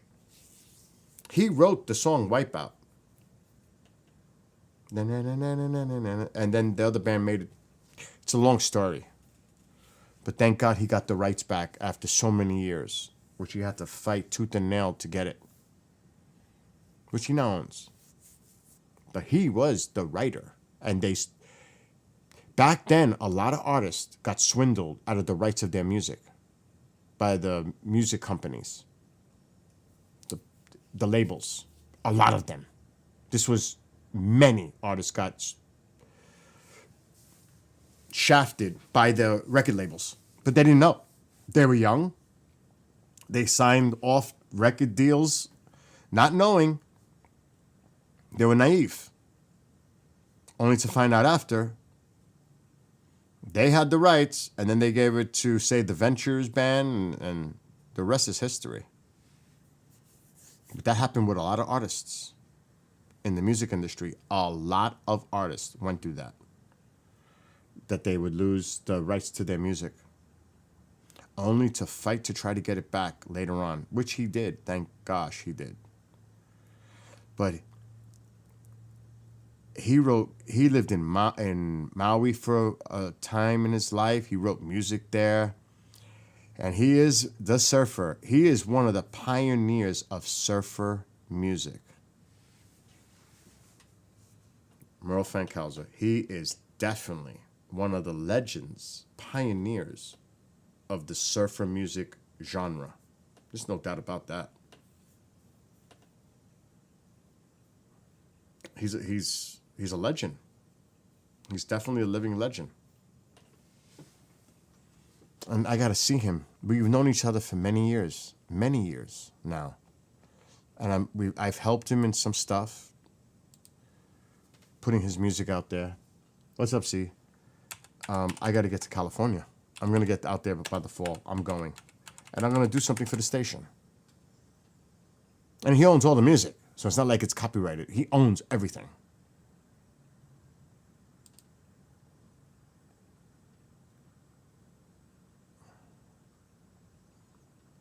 Oh my gosh, Merle. I'm going to Cali. That's what I'm doing. I'm going to Cali. This is Merle Fankhauser's website. And I have a lot of his stuff to this day that I helped create for him. I have shows that I did. And it should still be somewhere on my computer. Well, this is Merle. The photo gallery. That's him. Oh my gosh. He kind of almost looks like Tommy Lee Jones in that photo.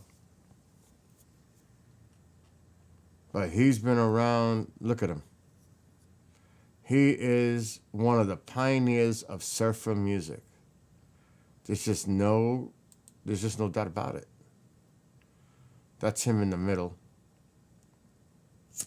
That's when he was in Maui, see? And he is a surfer guy. He is a surfer guy. He's great. He's a great person. He's a great person.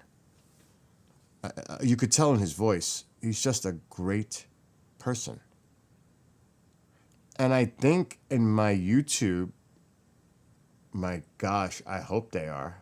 I don't know. That's a good question. I should have them. Oh my God, the Skywatcher channel came into something else. Believe it or not, I think I have this archived. I gotta make a playlist. Merle. Yeah, they're here. There's a bunch of them. Not too many, because of copywriting, I had issues. But they're on my channel. I was doing it for him.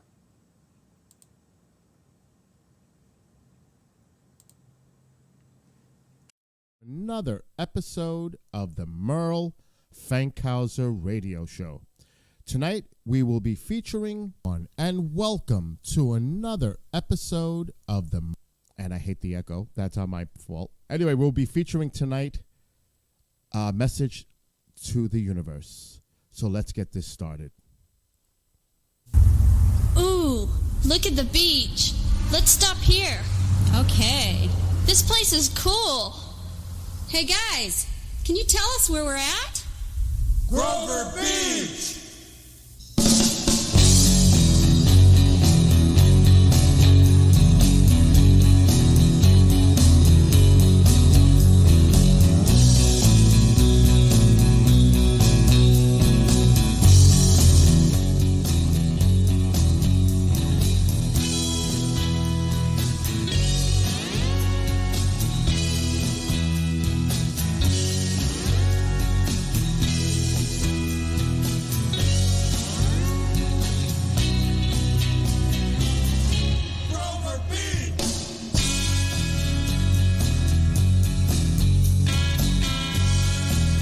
Get ready to take a trip from surf to psychedelia and beyond with the Central Coast's own Merle Fankhauser. Here's Merle.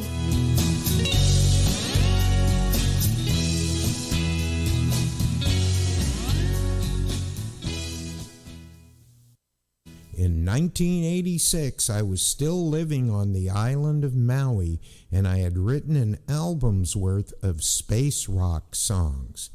The island had many stories about people seeing UFOs coming and going from Haleakala Crater, and some even going into the ocean. I decided to fly to California and book time in a Central Coast studio and recorded Message to the Universe, a complete album of space rock songs. Here's a set of songs from the album that first came out on vinyl LP on the UK label One Big Guitar in 1986, and in 2011 it came out on CD on Global Recording Artists.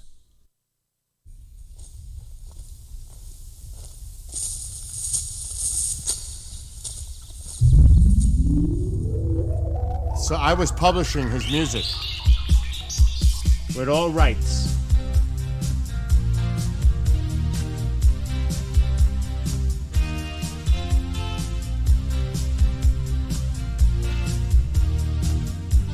I have the rights to this. I have the licensing from him.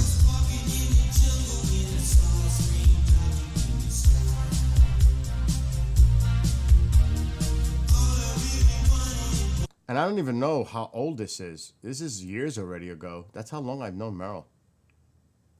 5 years ago, this one. I've known Merle for quite some time now.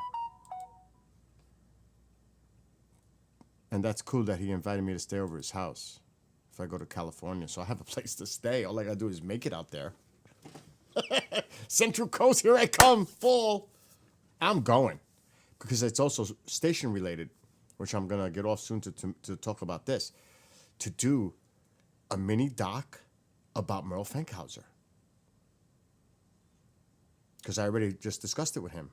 We'll do behind the scenes, show his studio, an interview with him. I'll sit down and have an interview with him. Then he's going to play in the fall. He's got the Tiki Lounge. You got to see this. It's in his house. His house is... It looks like Maui. The way he set it up. I'm getting the chills because he showed me a lot of stuff. I think he has a YouTube channel that'll show it.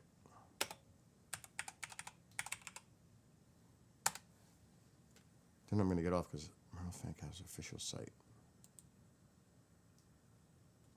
Oh, God, what is that? Maybe this one. Yeah, the Tiki Lounge.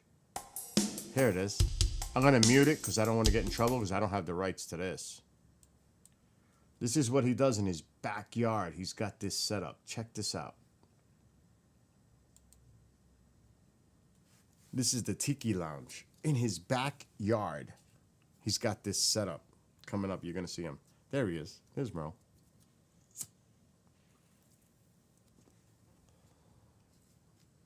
And he's played with a lot of famous people.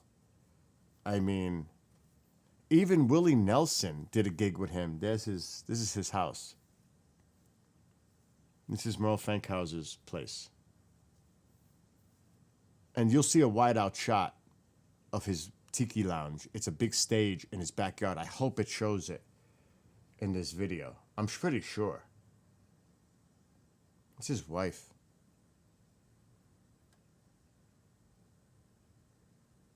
I don't know if they currently stay together, but at the time. He looks like Tommy Lee Jones a little bit, too. And yeah, he's a surfer to the core. I'm hoping they show... I don't know if they're going to show the lounge in this video. His setup. That's just the bar. But when he's performing, it's... I was hoping that this video would show it. It's not.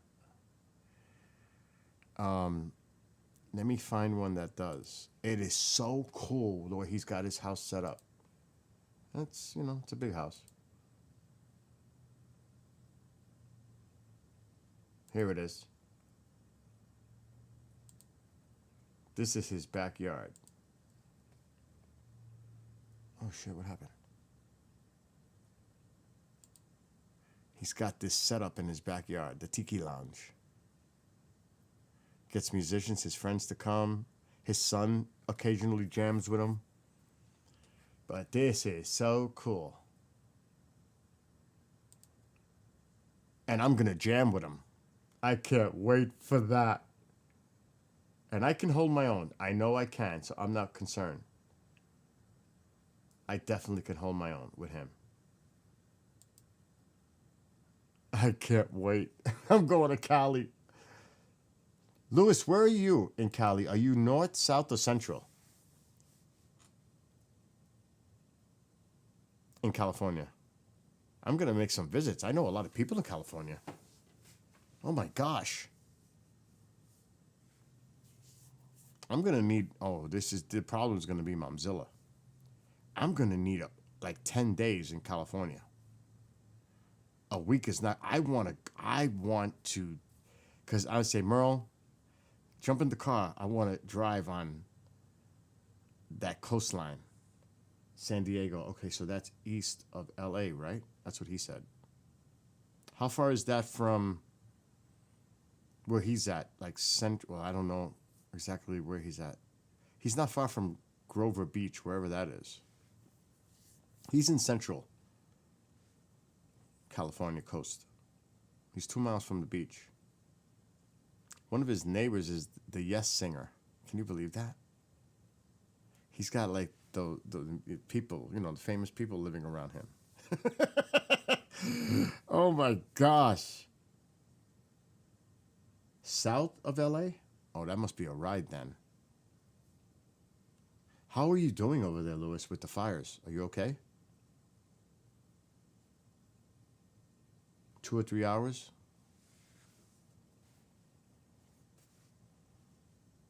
I definitely want it. I've been dying to go to California just to experience it, as you know, to check it out. I hear so much, you know. And he's gonna be doing gigs. Oh, good. Thank God you're okay. But he's gonna be doing gigs. I gotta get there when he's doing gigs. In his backyard again. Oh, that's going to be so much fun.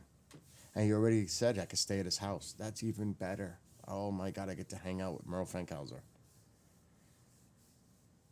I just got to find the airport now. And if this is going to happen, in a month or so, I'll call him again so I can narrow it down when he's going to start playing again so I can be there. Because I want to book my flight way ahead of time because it's cheaper. I'm going to Cali.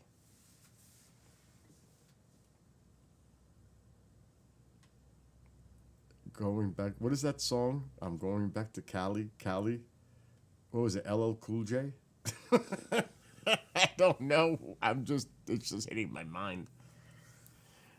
Oh, that's gonna be awesome. The thing I gotta worry about is Momzilla. Escaping for that kind of time. But it's also gonna be work related. It's part of the job. Who sang that song? I'm going back to Cali. Or even the Tupac song, California Love, is it? Okay, I don't know if I'd play that with Merle. I might have to just play Wipeout. Here he comes. Da-na-na-na-na. I could play that on drums, but I can't do it now because my shoulder still hurts. I can do that. It's not as hard as it sounds, the Wipeout song. It's not. Yeah, I got to escape from over here. Forget about Escape from New York and Escape from LA. Escape from Momzilla. That's the real deal for me.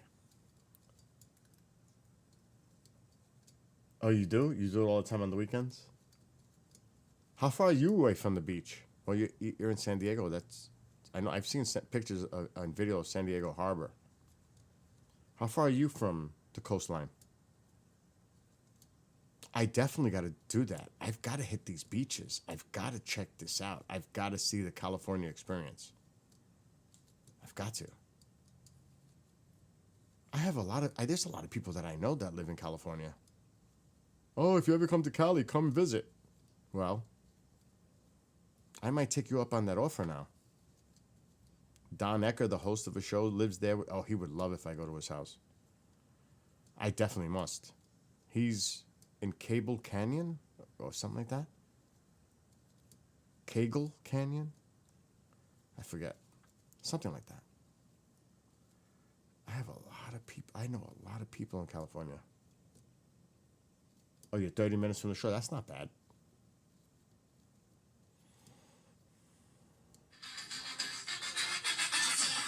What's up, John? I'm working. That's why I've been hanging up on you. How are things? Oh, it's different. All right, I'm live right now. I don't want people to hear our conversation. Let's catch up. Shit, let me see. Because you're probably on the way to work now, right? Yeah, no, I'm on my way to work. Tomorrow, Tuesday. I don't got anything planned tomorrow. Call me around the same time tomorrow.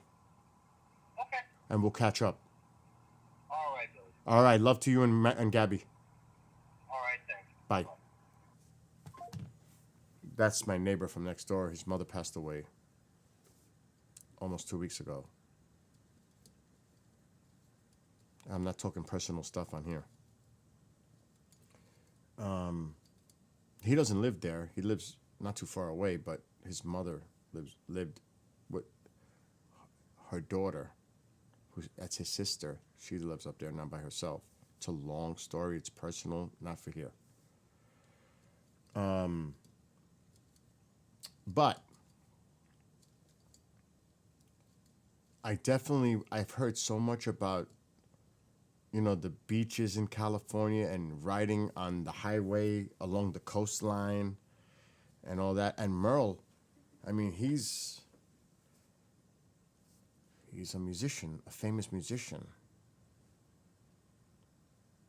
It's like a dream. I love music, and I love his music. And it's going to be like, I'm going to be a fanboy, but of course he's my friend, so it's not going to be like crazy, but it's still to be in the presence of a legend.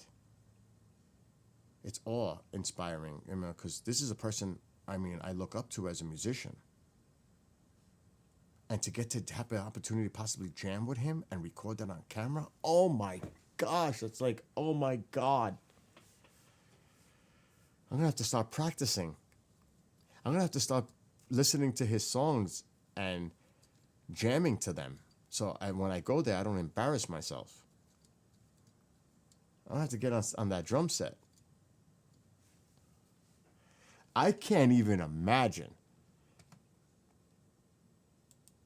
Let me see something.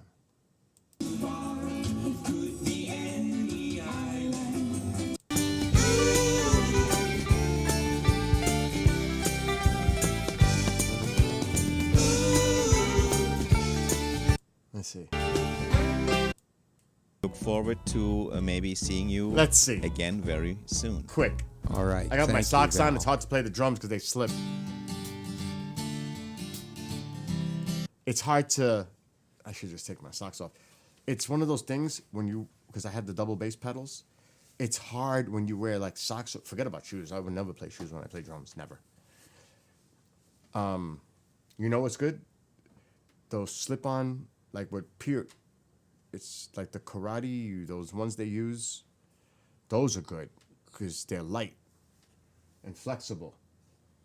I've never heard this song before, but I just want to see if I could feel it out. I must try because now it's in my head, even though it's going to cost me with my arm. Oh my God, I know it. The pain is going to come. I don't know which song this is. I don't know if I've ever heard of this song, but I must try. That's just the way I am.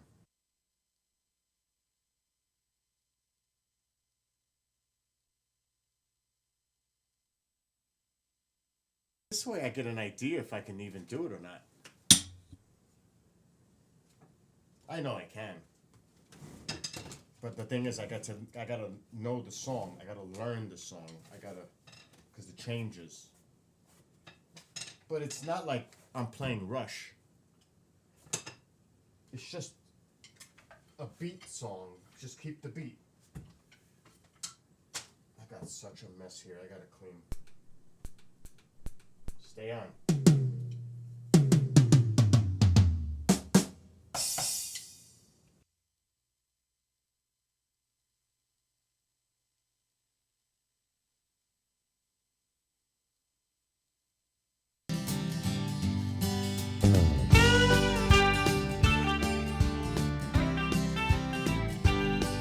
I was sitting in the jungle trying to find the flow when I heard the news coming over the radio. Rain came down so hard that night and I cried myself to sleep. It hurt me in my soul, it hurt me very deep. So I bought myself an airplane ticket and I flew straight to LA. Felt that I had something I just had to say. Seems they were the only ones who ever could have known. And it made me sad and it made me mad to be left here all alone.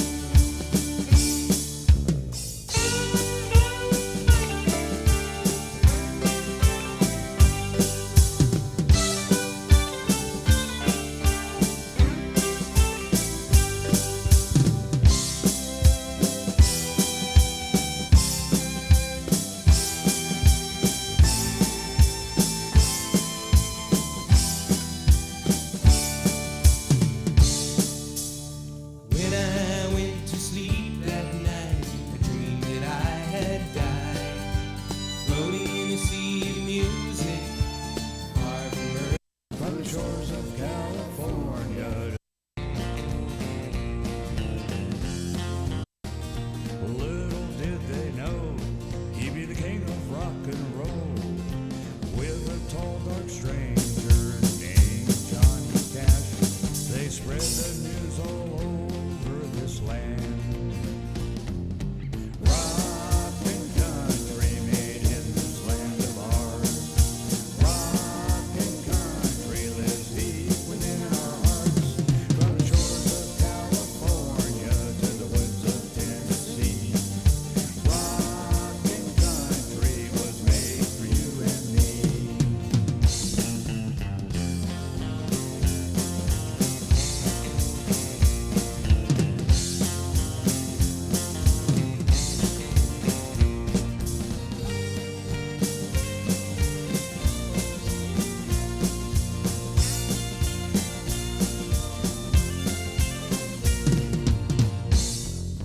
Along came Carl Perkins with his blue suede shoes. Loretta Lynn, Patsy Cline, and Willie Nelson too. Nowhere could you find a better blend. Rock and country will always be your friend. Now you listen to my story, I won't keep you long. Keep your radio tuned, and I hope you'll sing along. Rock and country in this land of ours. Rock and country live deep within our hearts. From the shores of California to the woods of Tennessee. Rock and country was made for you and me. Rock and country was made for you and me. In the jungle on live on in country music forever. I ask him why you get the blues. It only costs a dime, just a nickel a shoot. It does a million. This is a different style of music. It's gonna be interesting to.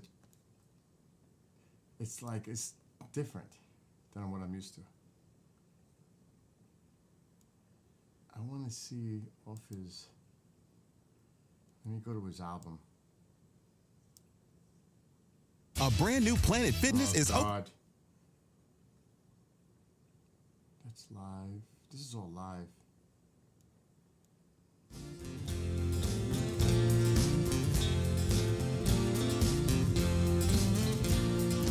Fair winds blowing for you and me. Fair winds blowing, just you wait and see. Brighter days are coming for us, my friend. Things will get better. I gotta find one of his bigger songs. I'm not doing Wipeout. There's just no way. My arm can't handle it.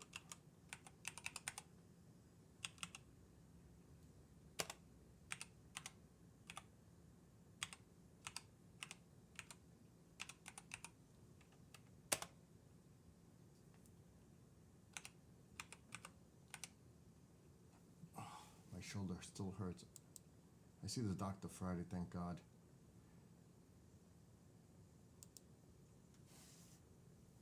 Oh, here we go. Creators of instrumental surf music, Merle Fankhauser. Was lucky enough to play and honored to play for the first Dharma benefit way back in 80-something. Thanks to Willie Kay and Willie Nelson, we're going to do Wipeout for you right now.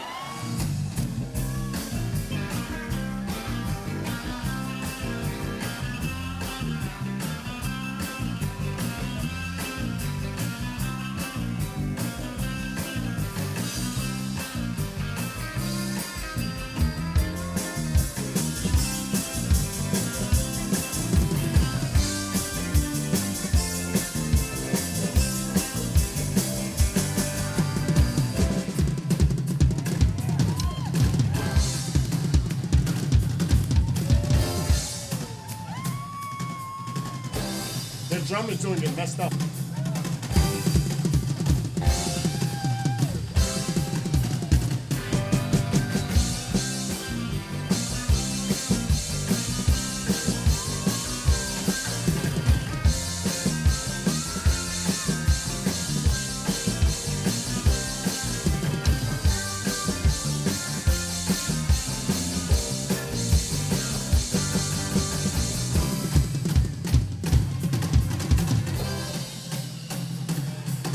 He's doing it wrong.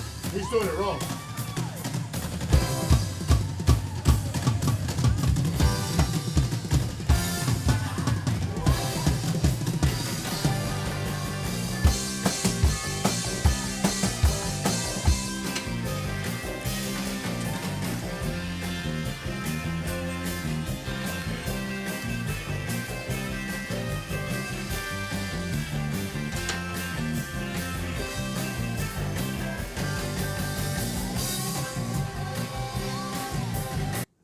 The drummer's doing it wrong.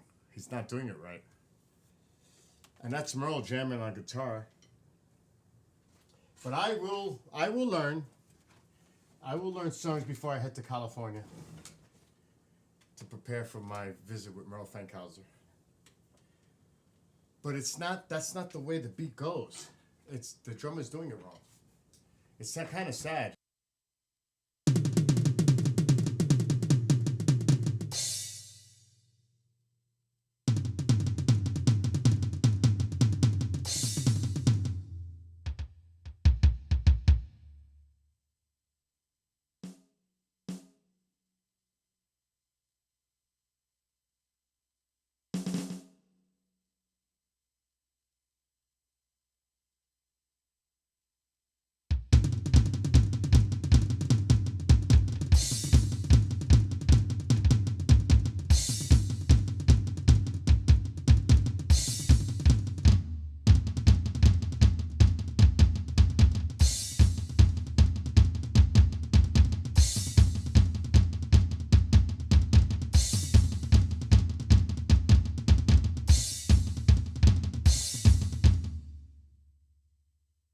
Some shit like that, I would have to hear the real song. Not now. I'll get copyrighted. Man, I can't wait. I'm psyched now. I'm actually psyched. That's why I told Mom the news, going to California in the fall. Oh, she's gonna love that. She's gonna love that. Oh, you know you're not. You're not going anywhere. You're not leaving me here by myself. I can only imagine hearing that argument now. This is an electric drum set. Plus, my shoulder's still bad. It hurts when I try to play the drums, even guitar, because the pain goes down into the fingers. So when I'm stretching my fingers out, it hurts. It's hurting now just from doing that BS. It's crazy. Oh yeah, he wrote that song. That's Wipeout was his song, but another band made it famous because the label owned the rights and they had the other band do it, even though he wrote it, and his band had done it, but then it was made famous by the other band. It's so BS, but he's got his rights back, thank God, to that song Wipeout. He retained the rights. Anyway, I need to get off because I gotta make phone calls. I've got work to do. I gotta get the station over. What? What is this?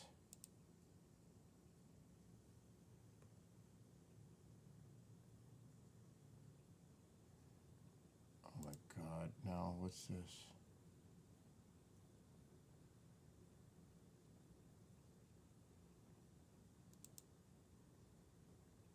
Okay, I need to download this now.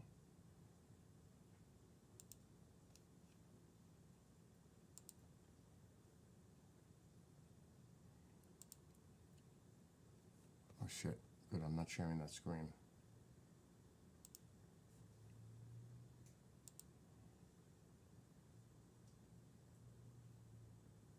Ooh, that one sounds good. I have a film critic that sends me movies. Oh my God, he sent me a ton.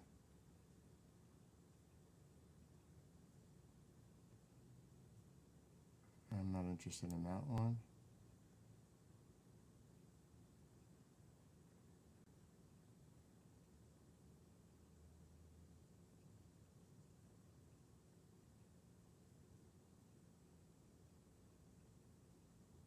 I'm definitely downloading that one.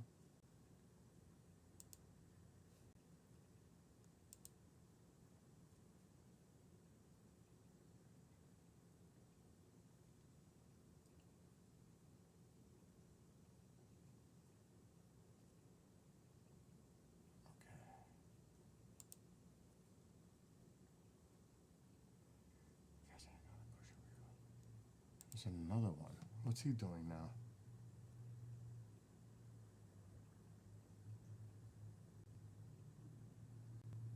Oh my God, that's funny. As far as I know, they were never like digitized or computerized. Okay. So now let's get into this major event that happened. Tell me how that day started, how the whole event began to unfold, just from the beginning. Okay, so this is very old. From the Disclosure Project Intelligence Archives, for the first time you hear an extraordinary account from a highly clear military insider about the recovery of a unique craft.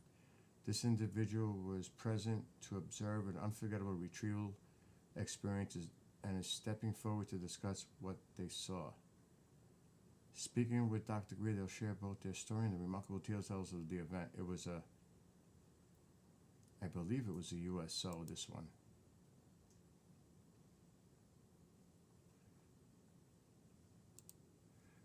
Okay.